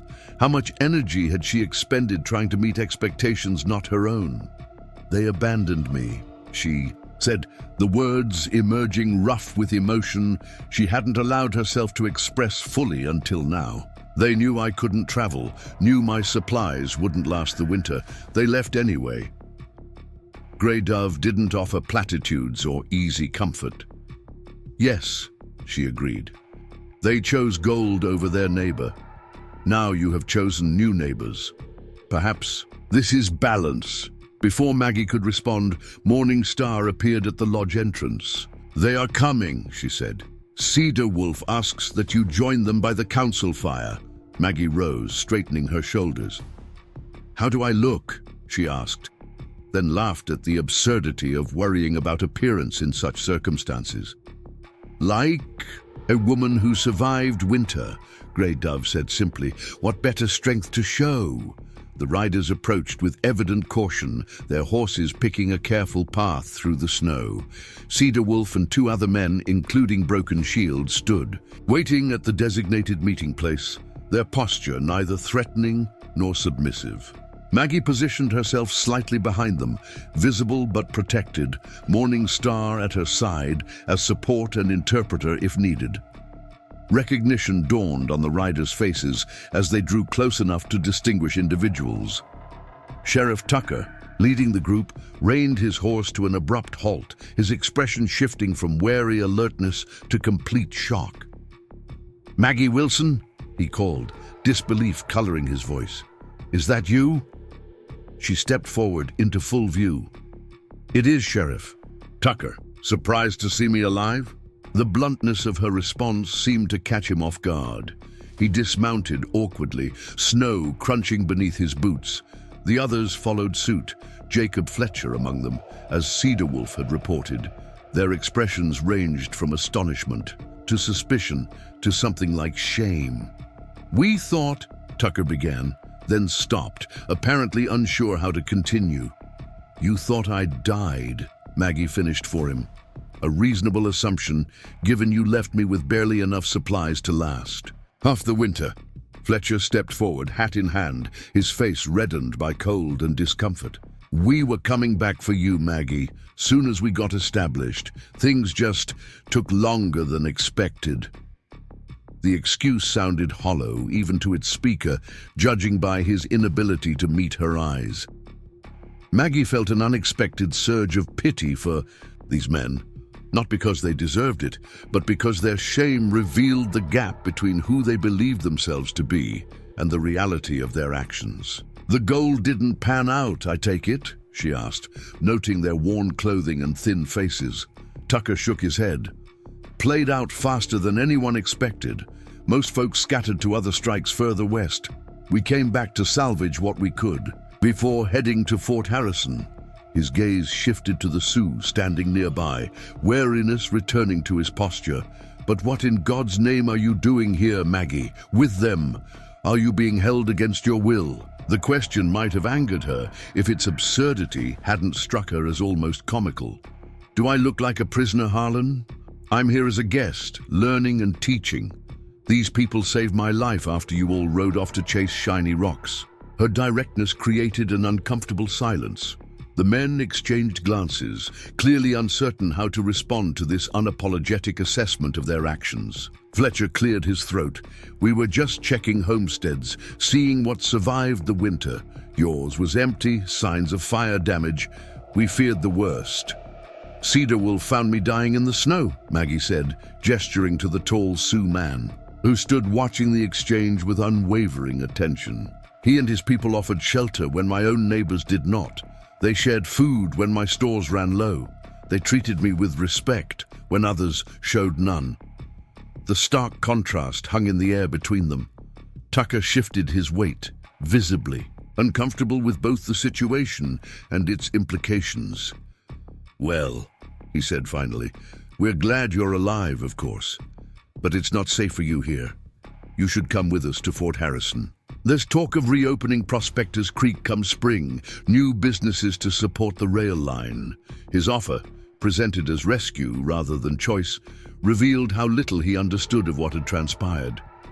Maggie glanced at Morning Star, at Cedar Wolf, at the camp visible beyond them, where she had found not just survival, but connection and purpose. "I appreciate your concern, Sheriff," she said, keeping her voice even. "But I've made arrangements for the winter.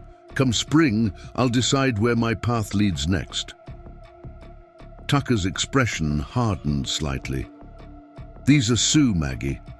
After Little Bighorn, after what happened to settlers up north, you can't possibly think staying with them is wise.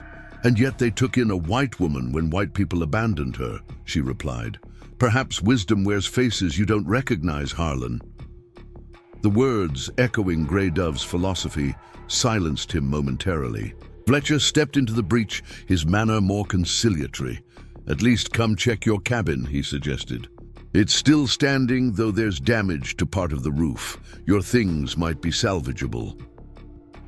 The offer was reasonable enough, and Maggie felt a pull toward the familiar, despite everything.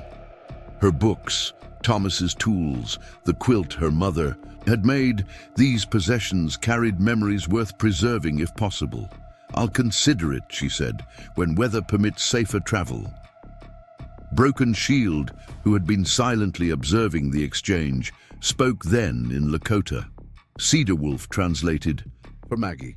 "My uncle invites your former neighbors to share a meal before they continue their journey. He says even those who make poor choices must eat."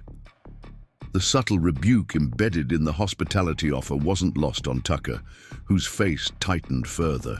"But basic frontier courtesy prevailed. We accept with thanks," he said formally. What followed was perhaps the strangest meal Maggie had ever participated in. Former neighbors who had abandoned her breaking bread with the people who had saved her. Conversation remained strained, limited to practical matters. The condition of trails, the weather forecast, news from beyond the territory's boundaries. Throughout the meal, Maggie observed the interactions with fresh perspective, the awkwardness, the careful politeness, masking deeper tensions. These weren't unique to this unusual gathering. They had existed in Prospector's Creek too, beneath the surface of community suppers and town meetings. The veneer of civilization, she realized, was just as thin among her own people as among those they considered savage. As the meal concluded and the riders prepared to depart, Tucker approached Maggie separately. "I need to speak plainly," he said, his voice low. "The army's planning a sweep through this region come spring. They're moving all Sioux to the reservation at Standing Rock. It won't be gentle." The warning, delivered with what seemed like genuine concern, chilled Maggie despite the fire's warmth. "Why tell me this?" "Because whatever choices you made to survive the winter, you deserve the chance to get clear before trouble comes." He glanced toward Cedar Wolf, who was speaking with Fletcher nearby. "These people have been decent to you, I can see that. But the wheels are in motion. No stopping them now." Maggie absorbed this information silently, its implications rippling through her thoughts like stones dropped in still water. "Thank you for the warning," she said finally. "I'll bear it in mind." After the riders departed, their figures growing, smaller against the white landscape until they disappeared entirely, a council gathered in the largest lodge. Maggie was included without question, seated between Morning Star and Grey Dove as Broken Shield addressed the assembled group. Cedar Wolf translated in hushed tones. "My uncle says the visit confirms what our scouts have reported. The soldiers prepare to move against our people again. We must decide, fight, flee further west, or surrender to the reservation." The options laid bare, each carrying its own form of loss. Fighting meant death, likely for many. Fleeing meant abandoning their current relative security for uncertainty. Surrendering meant the end of their traditional way of life, confinement to land not of their choosing. "What will you do?" Maggie asked Cedar Wolf when a pause in the discussion allowed. His expression remained composed, but his eyes held the weight of the decision. "We have fought before, lost many. The children and old ones suffer most. But the reservation," he shook his head slightly, "it is a slow death of spirit." The discussion continued late into the night, voices rising and falling, perspectives offered and contested. Maggie listened, comprehending enough through translation, and gesture to grasp the complexity of their situation. No clear consensus emerged, only an agreement to gather more information before deciding. Later, in the quiet of Morning Star's lodge, Maggie found herself unable to sleep. The day's events replayed in her mind, the shock on Tucker's face, the warning he delivered, the council's deliberations. She stared at the smoke hole above, watching stars appear and disappear as thin clouds passed across the night sky. Morning. Star's voice came softly from her nearby bed. "You are troubled." "Thinking," Maggie replied, "about choices and consequences." Morning Star sat up, wrapping a blanket around her shoulders against the night chill. "The men from your town, they want you to return with them. They think they're offering rescue," Maggie said. "They can't understand why I would choose to stay here. Will you go?" The question held no judgment, only genuine inquiry. Maggie considered it honestly. "I don't know. My cabin might be salvageable. My life there could be reconstructed, I suppose. But it wouldn't be the same." "Nothing remains the same," Morning Star observed. "The river is never the same water twice." The wisdom in this simple statement resonated deeply. Maggie had been changed by her experiences, not just surviving the winter but opening herself to knowledge and connections she would never have sought voluntarily. The woman who had lived alone in that cabin no longer existed, not completely. "What about you?" she asked. "If your people go to the reservation or flee westward?" Morningstar was silent for a long moment. "I have dreamed of the reservation," she said finally, "a place where our ways wither like plants without water, where children forget the stories of their ancestors, where we become shadows of ourselves." The pain in her voice transcended language and culture. It was the universal grief of witnessing the destruction of something precious and irreplaceable. Maggie reached across the space between them, finding Morningstar's hand in the darkness. "I'm sorry," she said, the words inadequate but sincere. "It is not your doing," Morningstar replied, squeezing her hand gently. "But your understanding is a gift few of your people offer." They sat in silence after that, connected by touch and shared concern for an uncertain future. Outside, the wind picked up, whispering through the pine branches like spirits in conversation. In the distance, a wolf howled, a lonely sound that carried across the valley and echoed back from the surrounding hills. Two women from different worlds, bound by circumstance and growing friendship, contemplating paths neither had anticipated. The simplicity of the moment, two human beings sharing worry and warmth in the darkness, stood in stark contrast to the complexities that had brought them together and the challenges that lay ahead. Morning would bring decisions, actions, consequences. But this moment held its own truth, its own completeness. And in that truth, Maggie found a strange peace despite the uncertainty that surrounded them both. Dawn arrived with clarity that belied the complications of human affairs. The sky stretched vast and blue above the valley, unmarred by clouds, the air so crisp it seemed to crystallize with each breath.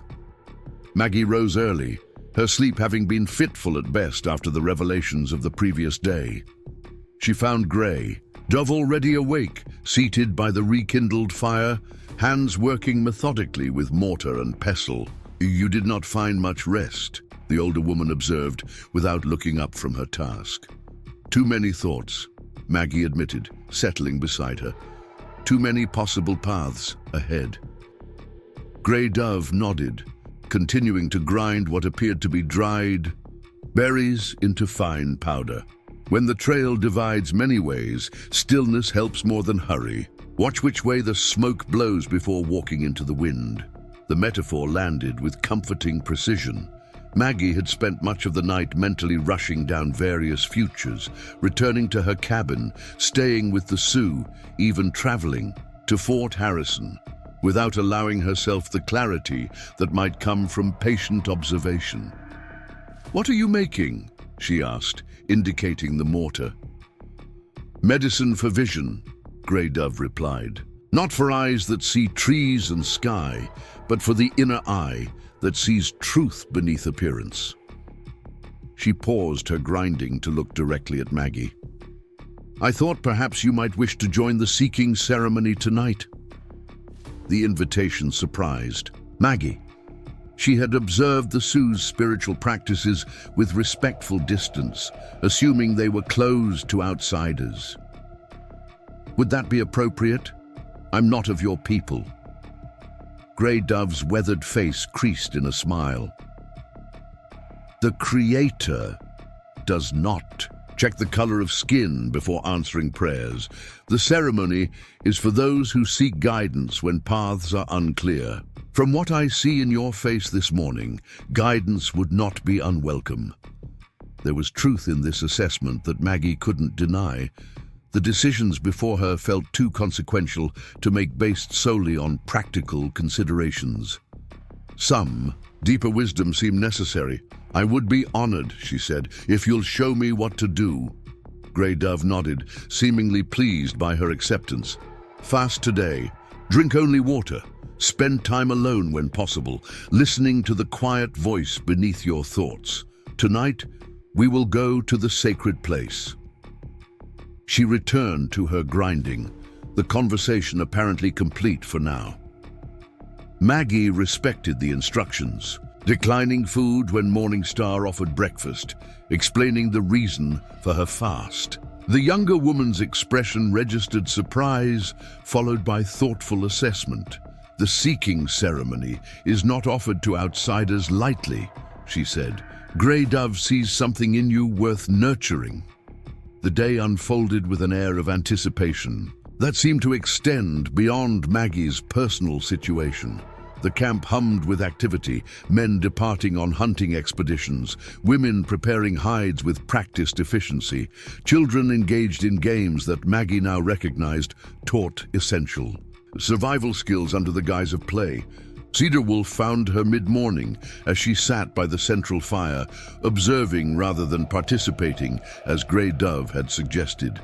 He settled beside her with the quiet grace that characterized his movements. "My uncle has made decision," he said, without preamble. "We will send riders to other bands, gather information about army movements. No choice yet between fight, flight, or surrender."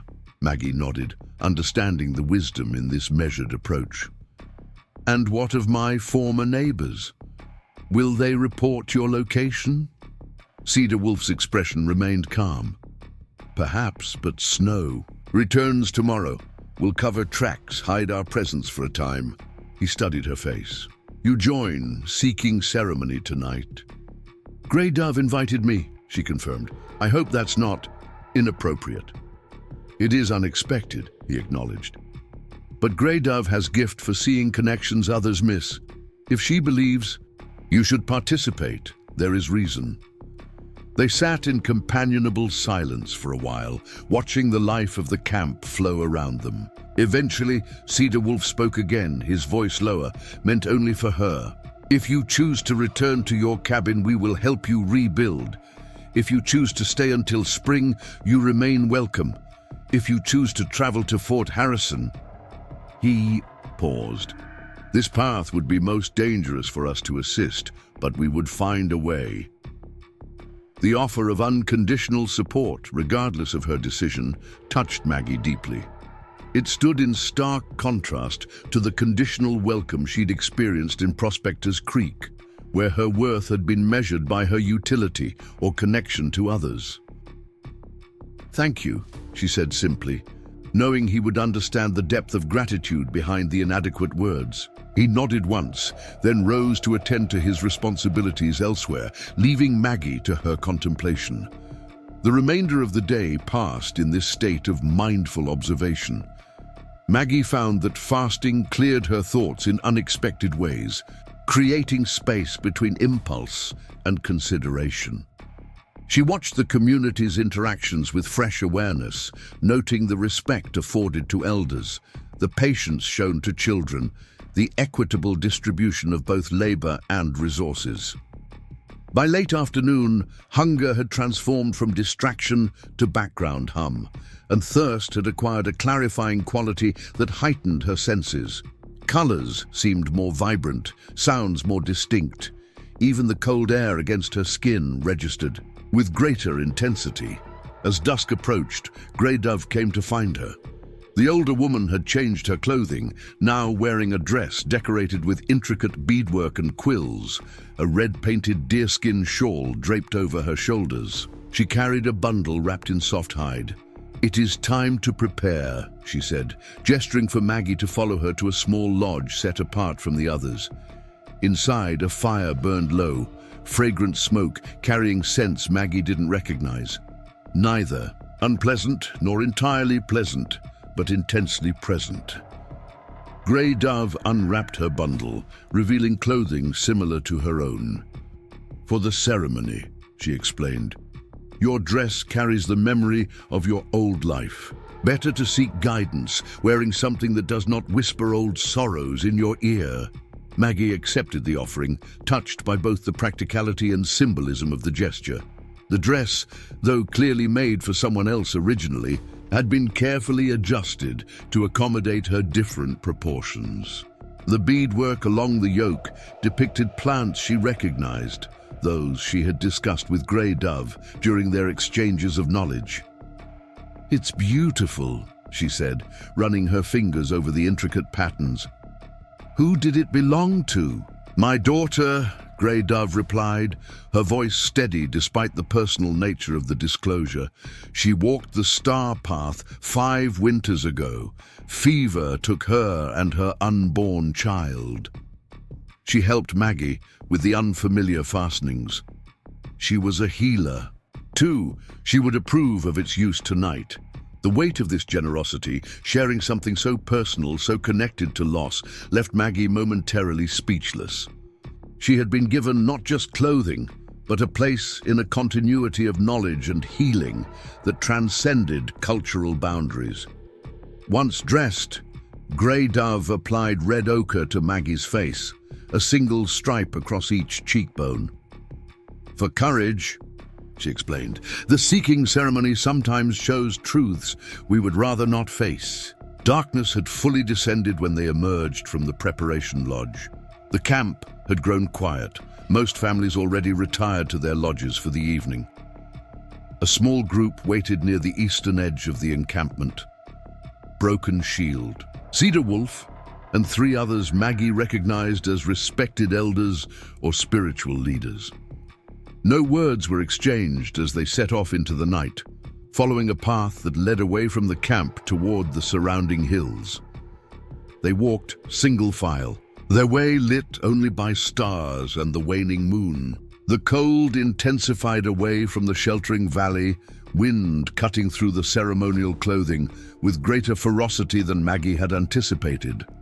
She found, however, that the physical discomfort helped focus her mind, drawing her attention fully into the present moment rather than allowing it to wander toward past or future concerns. She concentrated on placing each foot carefully in the tracks of the person ahead, synchronized her breathing with the rhythm of walking, allowed her awareness to expand beyond the boundaries of her skin to include the entire night landscape. Their destination proved to be a shallow cave set into a hillside, its entrance partially concealed by a stand of juniper trees.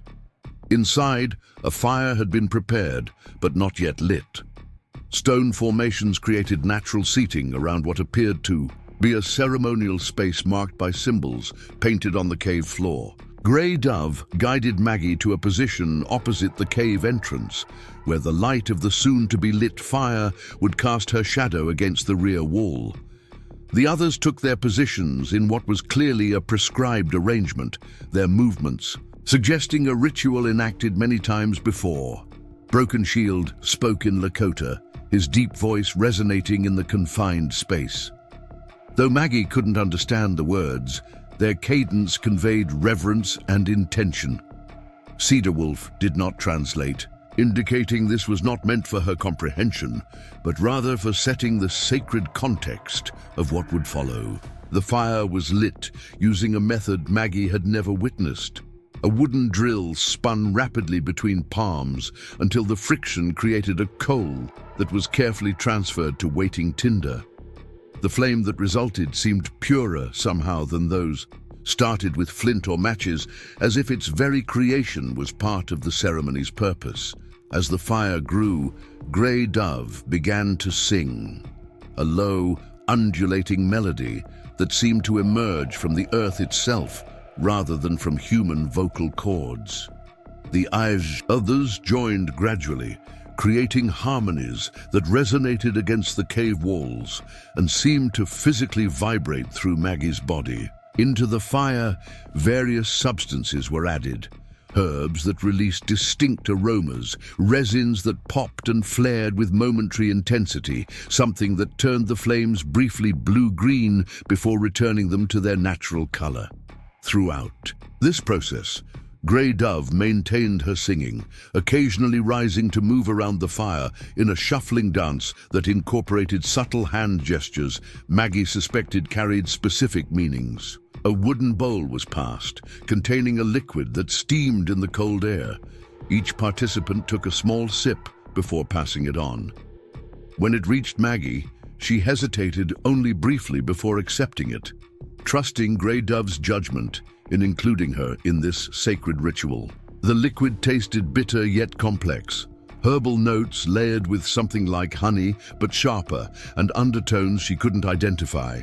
She swallowed it quickly, surprised by the immediate warmth that spread from her core outward, reaching fingers, and toes that had remained cold despite the fire's proximity.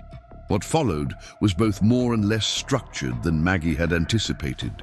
There were moments of group participation, songs, responsive chanting, synchronized movements, interspersed with periods of individual focus where each person seemed to turn inward, engaging with private visions or insights.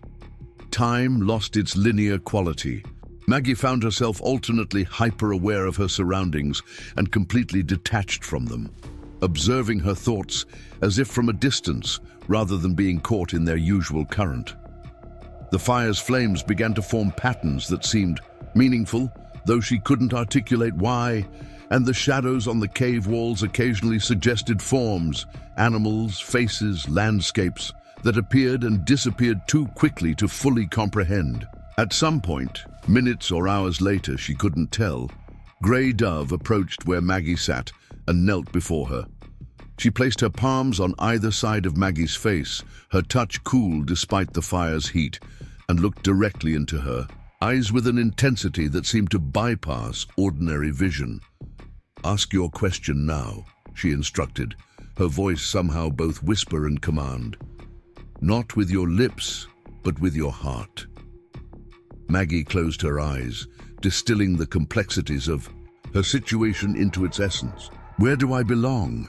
The question formed not as words but as feeling, a longing for rightness, for alignment between inner truth and outer circumstance, for a place that welcomed all of who she was becoming rather than who she had been. Grey Dove released her face but remained kneeling before her. "Now listen," she said, "not with ears, but with the space between heartbeats." Maggie sank deeper into stillness, aware of her pulse, steady despite the ceremony's intensity, and the subtle pause between each beat. In that pause, a clarity began to emerge, not as answers, but as recognition. The false dichotomy she had constructed, her cabin or the Sioux camp, her past or their present, dissolved into a more complex understanding. Images arose in her mind's eye. Her herbs growing alongside those Grey Dove had shown her, knowledge recorded in a book with two kinds of writing, a structure that was neither cabin nor lodge, but incorporated elements of both. She saw herself, moving between worlds, belonging fully to neither, yet serving as bridge between them. She saw Thomas not as a ghost to be appeased, but as a chapter completed with honor, allowing new pages to be written. When she opened her eyes, the ceremony had shifted again. The participants now sat in silent meditation around the fire, which had burned down to steady, glowing coals.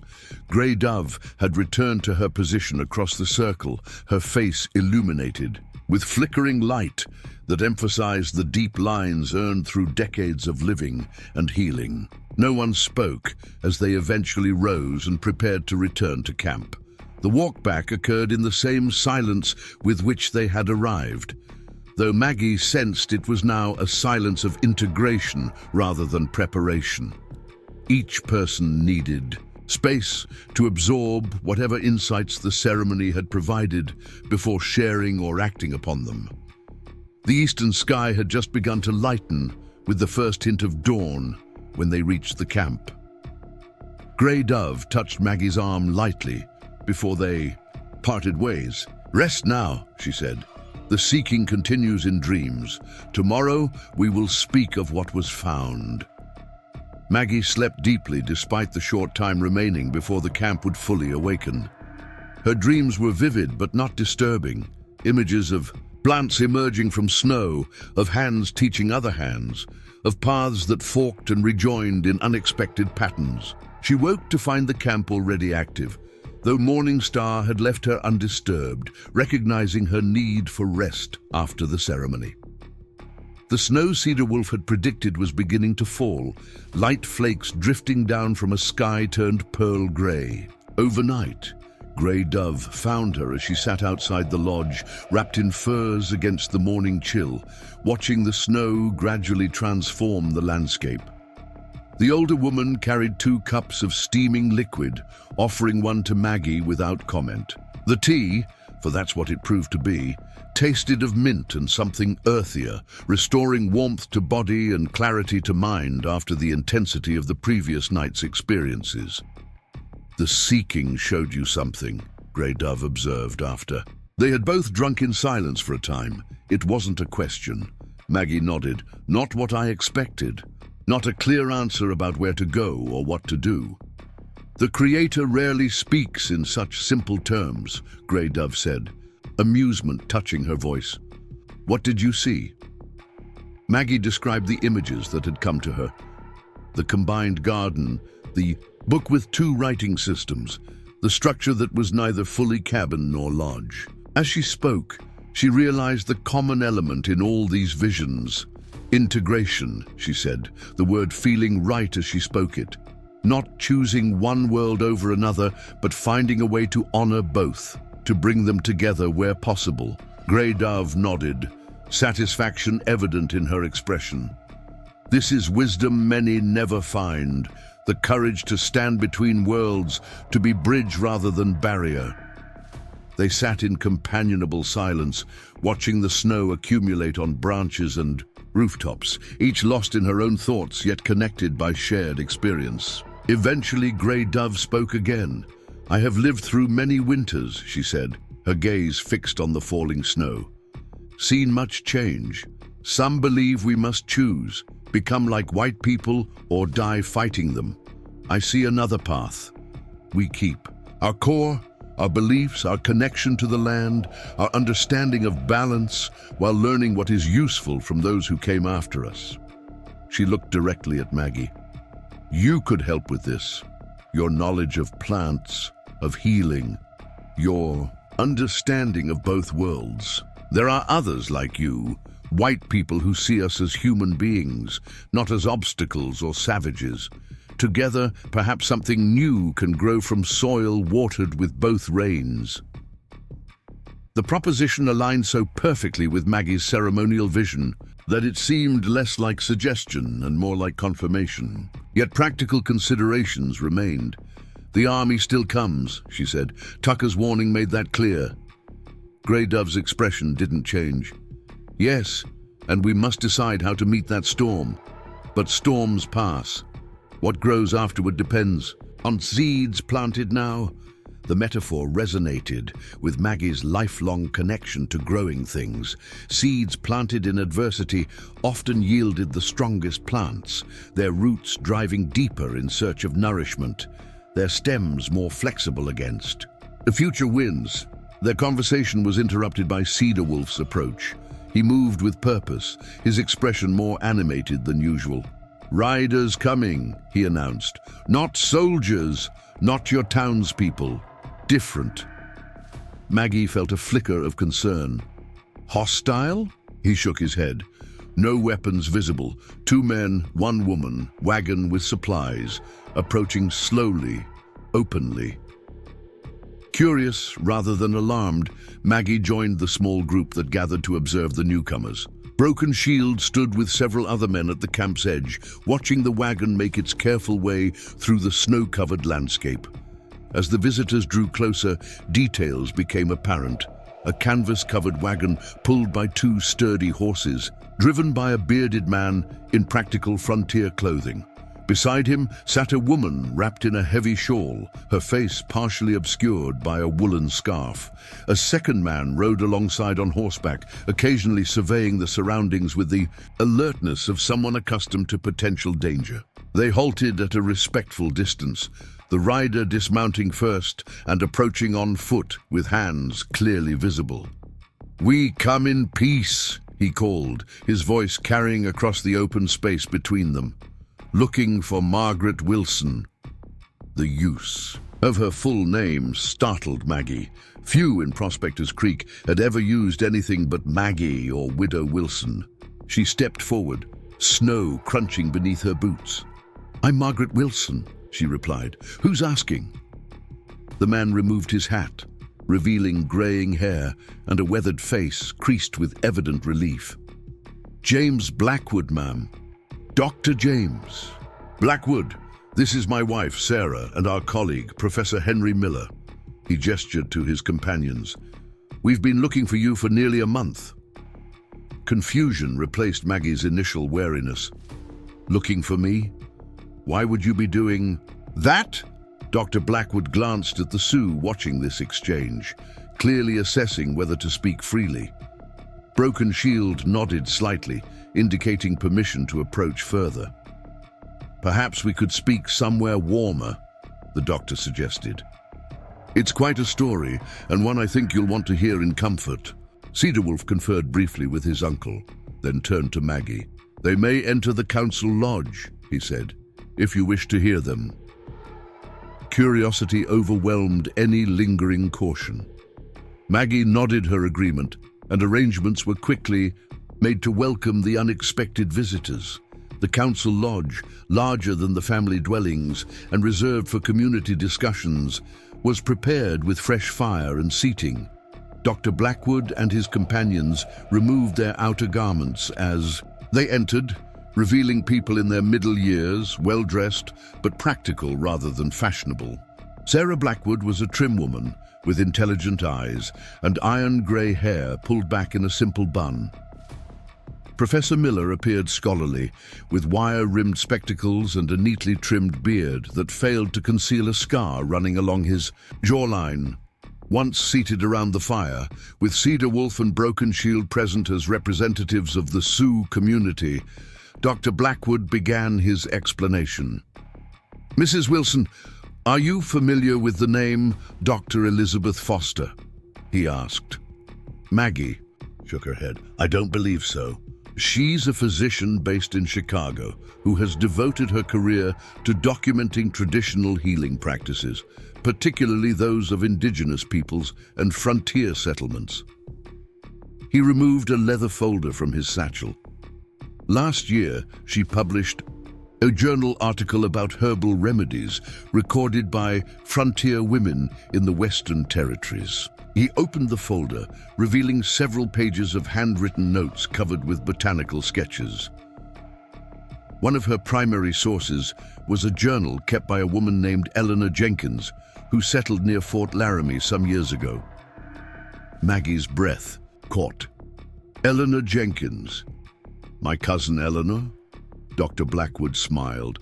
"Indeed, Mrs. Jenkins spoke very highly of the herbal knowledge she gained from you before your paths diverged. She credited you with saving her youngest child from fever using methods passed down from your grandmother." The memory surfaced clearly. Eleanor's little boy burning with infection, conventional treatments failing, Maggie preparing the willow bark and elderberry tincture her grandmother had taught her to make.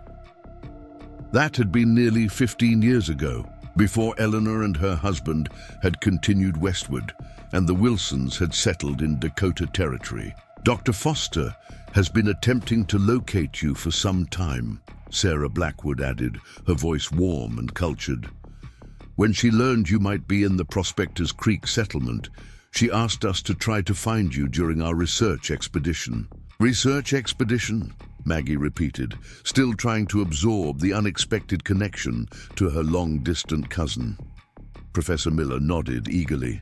"We're documenting traditional knowledge systems throughout the frontier regions, indigenous healing practices, settler adaptations to local conditions, hybrid approaches that combine multiple traditions."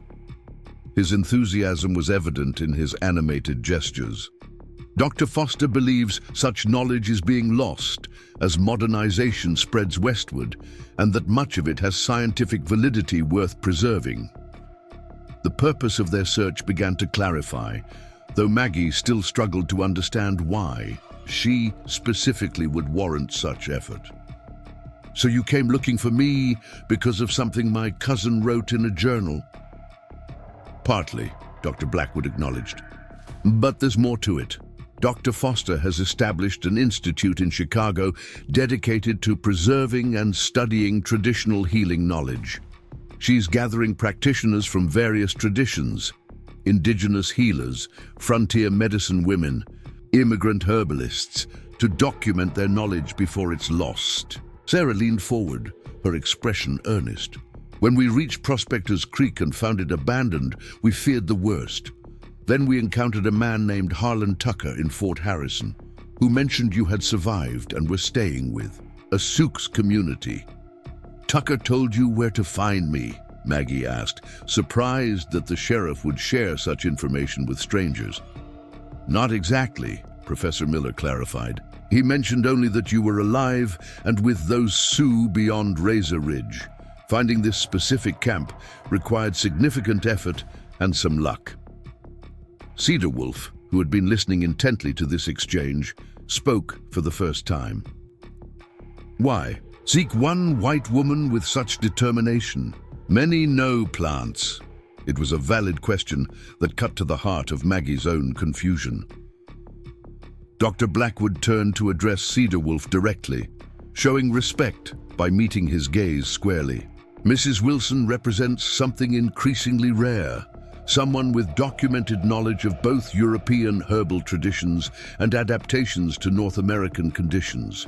Furthermore, according to her cousin, she approached this knowledge with unusual openness, willing to learn from various sources rather than dismissing unfamiliar practices. He returned his attention to Maggie. Dr. Foster is offering you a position at her institute. Room, board, and a stipend to document your knowledge, and collaborate with other healers, including indigenous practitioners, when possible.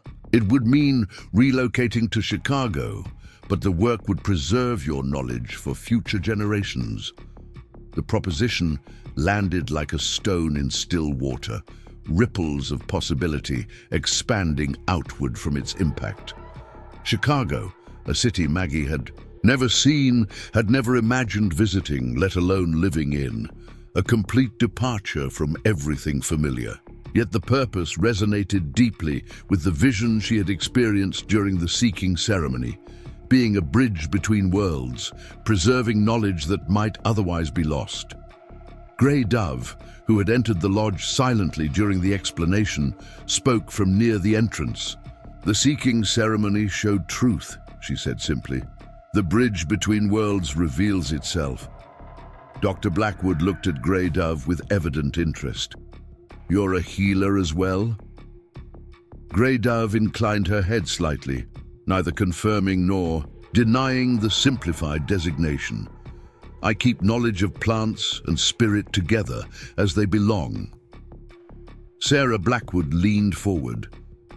Would you be willing to share some of that knowledge?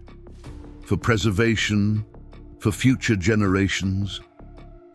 The directness of the question might have seemed presumptuous, but it carried a sincerity that transcended social awkwardness. Grey Dove studied Sarah's face before responding. Knowledge lives by sharing, she said, dies by hoarding, but must be shared with right intention, received with right respect. Professor Miller nodded eagerly. Absolutely. Dr. Foster's Institute is founded on precisely those principles: respectful documentation, proper attribution, recognition of the cultural context in which knowledge develops. A thoughtful silence followed this exchange. Maggie found herself watching the interactions with a sense of witnessing something significant. Representatives of worlds, often in conflict, finding common ground in the universal human endeavor to heal, to preserve, to continue. Broken Shield, who had remained silent throughout most of the discussion, finally spoke, Cedar Wolf translating his words. My uncle asks if this institute would welcome Sioux knowledge as equal to white doctors' knowledge. Dr. Blackwood didn't hesitate.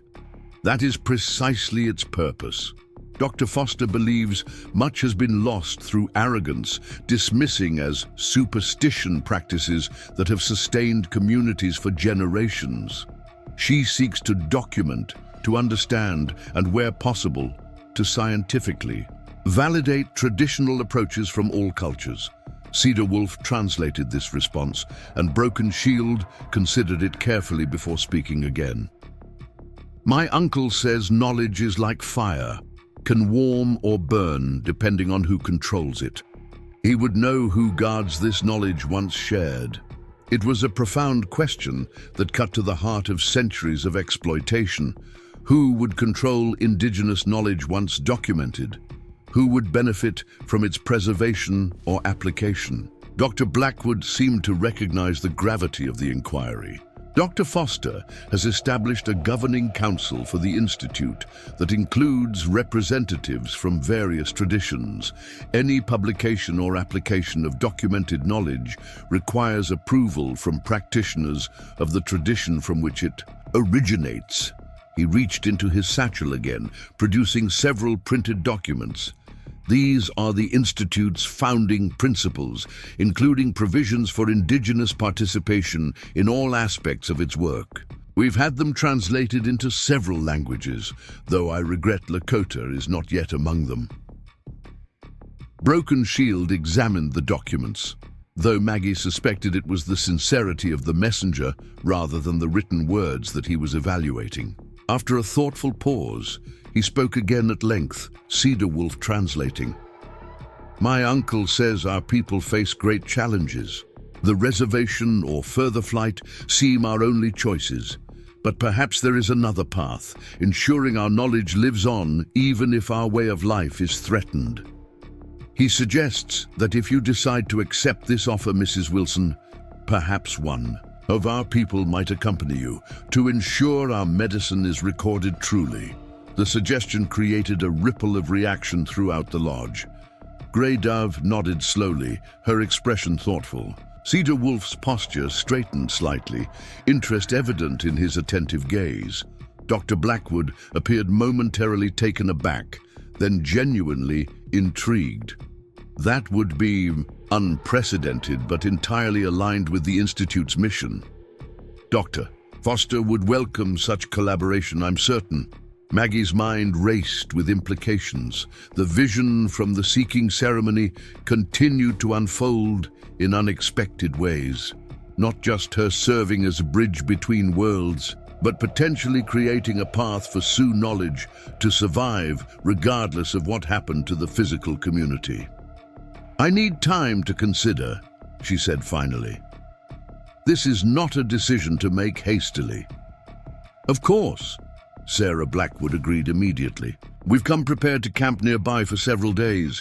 The offer remains open whenever you're ready to respond. Udine! As the meeting concluded and arrangements were made for the visitors to establish their camp at a respectful distance, Maggie found herself standing with Grey Dove and Cedar Wolf, watching the wagon depart temporarily.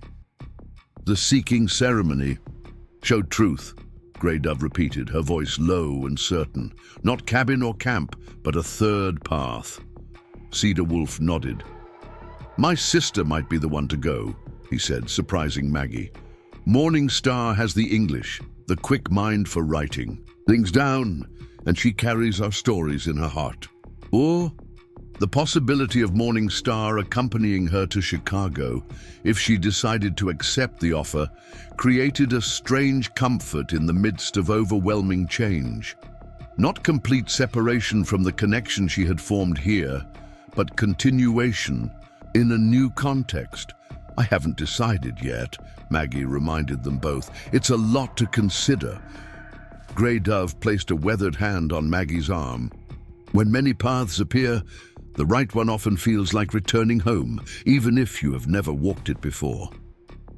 The snow continued to fall as they made their way back to the center of camp, covering tracks and transforming the landscape into something both familiar and new. Much like the path now unfolding before Maggie, unexpected, challenging, yet somehow aligned with a purpose she had only begun to recognize.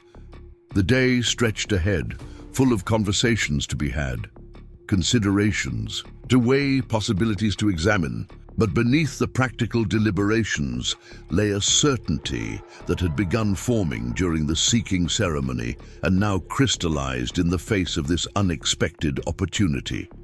The journey that had begun with abandonment and survival was transforming into something far more significant, not just for Maggie, but potentially for two cultures whose knowledge might otherwise be lost to time and change. The bridge between worlds was taking shape, offering passage in both directions if she found the courage to step onto it first.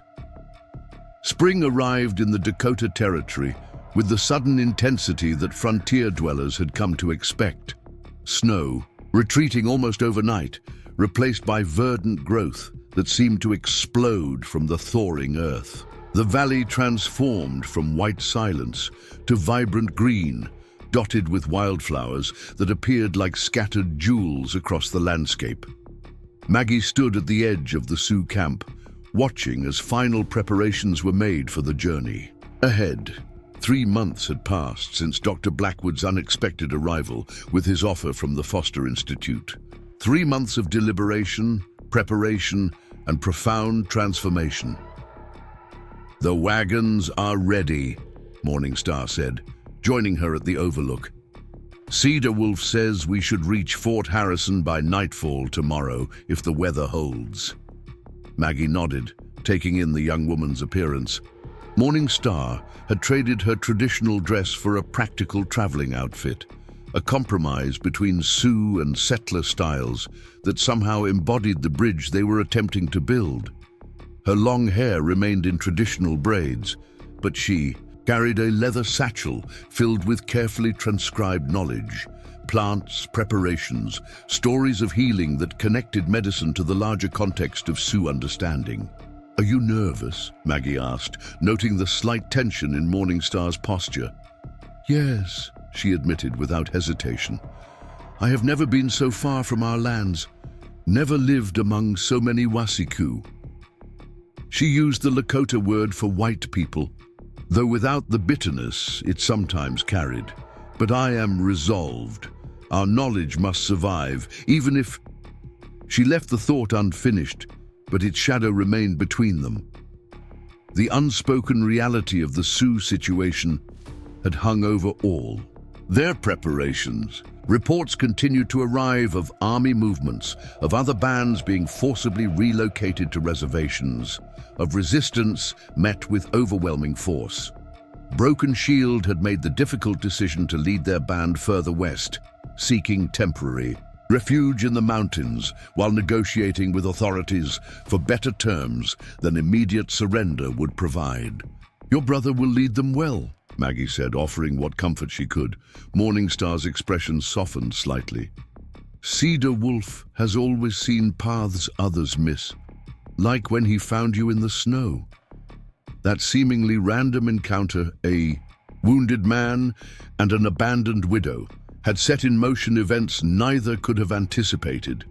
Now Cedar Wolf would lead those who chose to follow him westward, while Morningstar journeyed east with Maggie, carrying precious knowledge that might otherwise be lost. Grey Dove approached, her steps slower than they had been in winter, but her eyes still sharp with intelligence and purpose. "The medicines are packed," she said. "Remember, some must be renewed every 3rd day. I have marked them with red thread." The old healer had been instrumental in preparing for this journey, spending long hours ensuring that significant portions of her lifetime of knowledge were recorded in ways that would be comprehensible to those who had never experienced the living tradition. Though too elderly to undertake the journey herself, her presence would travel with them through carefully prepared medicines, detailed instructions, and the stories she had embedded in Morningstar's memory. "I will honor your teachings," Morningstar promised, a rare display of emotion causing her voice to waver slightly. Grey Dove touched her face with weathered hands. "You carry our heart with you," she said simply. "That is enough." The farewells that followed were restrained yet deeply felt, The Sioux did not indulge in demonstrative displays, but the meaning behind each handclasp, each gift, each whispered instruction carried weight beyond the physical exchange. Cedar Wolf presented both women with protective amulets, small buckskin pouches containing sacred items he would not name, but which would remind the spirits to watch over you. Broken Shield addressed the assembled community before their departure, Cedar Wolf translating his words for Maggie's benefit. Our paths divide today, but remain connected like branches of the same river. Some journey west to preserve our freedom for as long as possible. Some journey east to ensure our knowledge survives whatever comes. Both paths require courage. Both serve our people's future. He turned specifically to Morning Star. You walk a difficult trail between worlds. Remember who you are, but be willing to grow new branches without losing your roots. Then to Maggie, you opened your door when others closed theirs. Now many doors will open for you both. Choose wisely which to enter.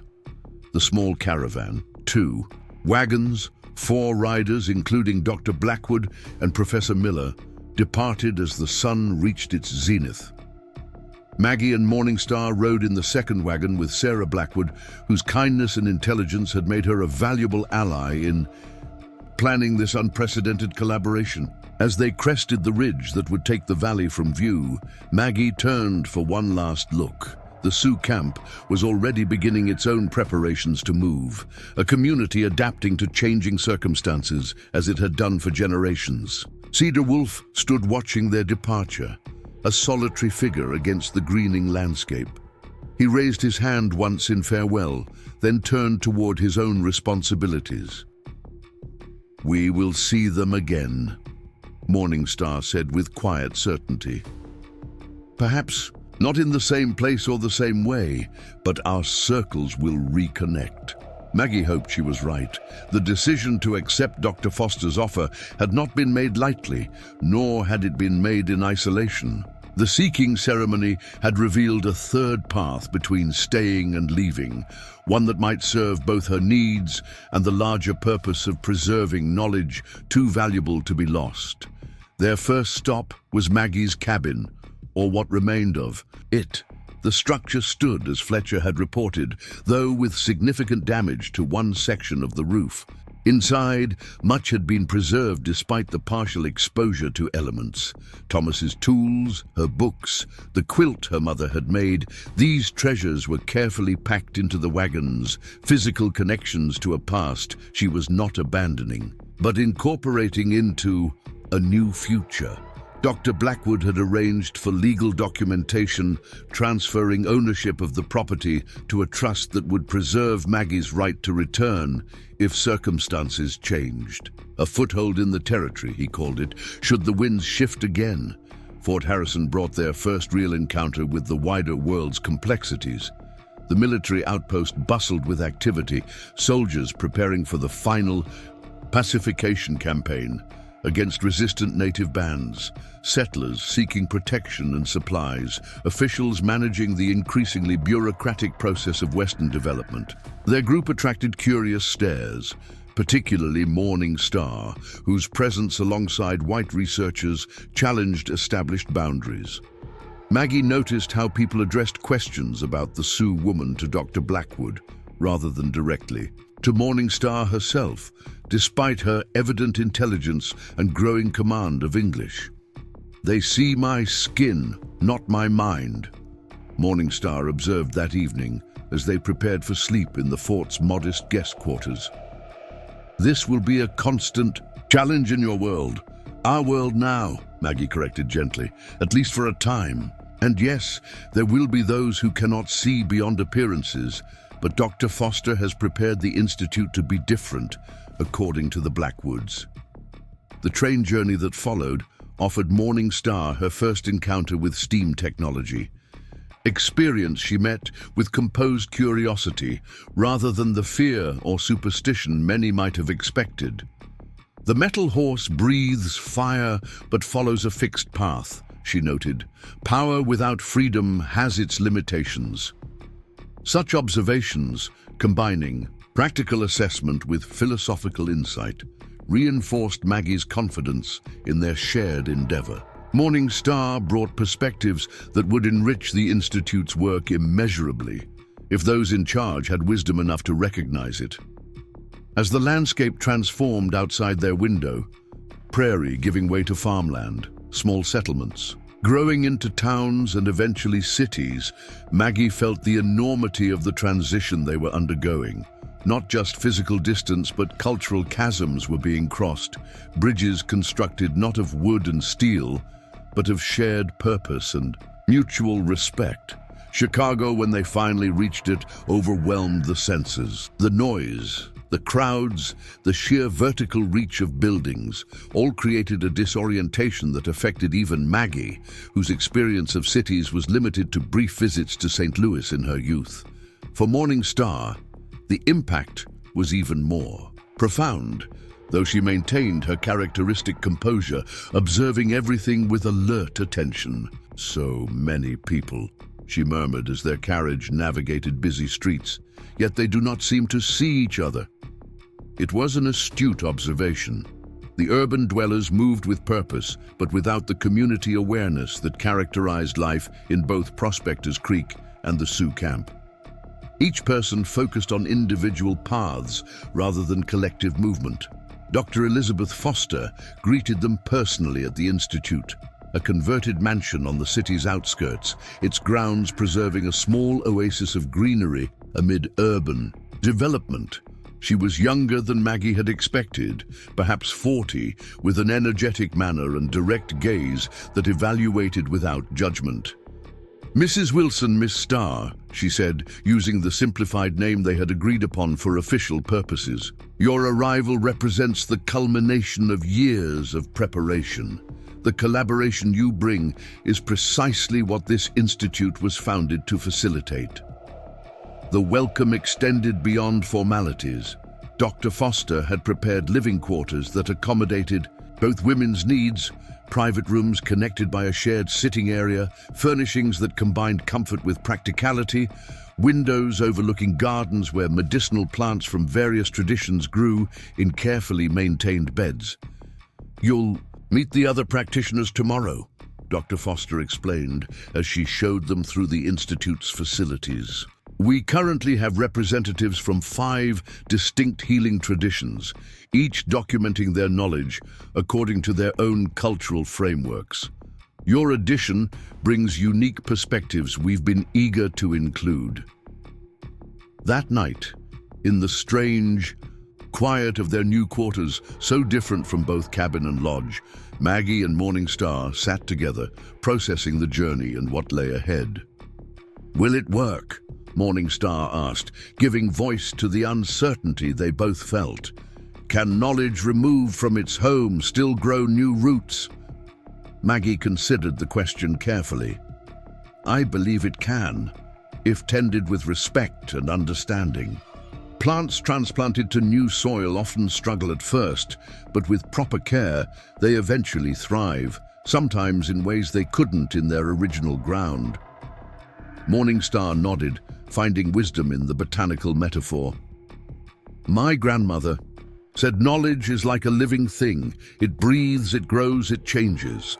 Perhaps this is simply another season in its life." As they prepared for sleep, Maggie found herself reflecting on the extraordinary path that had brought them to this point. From abandonment to survival, from isolation to connection, from limited horizons to expanding possibilities. The journey had begun with a storm, a wound, and a door opened despite fear. It continued now with purpose, partnership, and bridges being built across divides once thought unbridgeable. Outside their windows, Chicago continued its ceaseless movement, a world apart from Dakota Territories. Yet within their rooms, something precious had been preserved. Not just knowledge of plants and healing, but understanding that transcended cultural boundaries, that recognized common humanity beneath surface differences. Whatever challenges lay ahead, and there would undoubtedly be many, they would face them together. An unlikely alliance forged in winter's crucible and strengthened by shared vision. The cabin and the lodge had given way to something new, something that carried elements of both while becoming entirely its own. And as Maggie drifted towards sleep, she felt not the ache of loss that had been her constant companion since Thomas's death, but the quiet certainty of purpose fulfilled, not ended, but continuing in ways she could not fully envision, but embraced nonetheless. The old widow, abandoned during the gold rush, and the Sioux healer's apprentice had found not just survival, but renewal in their unexpected connection. Their story, like the knowledge they carried, would continue, growing new branches without, losing sight of the roots that had sustained them through the harshest of seasons. Up next, you've got two more standout stories right on your screen. If this one hit the mark, you won't want to pass these up. Just click and check them out.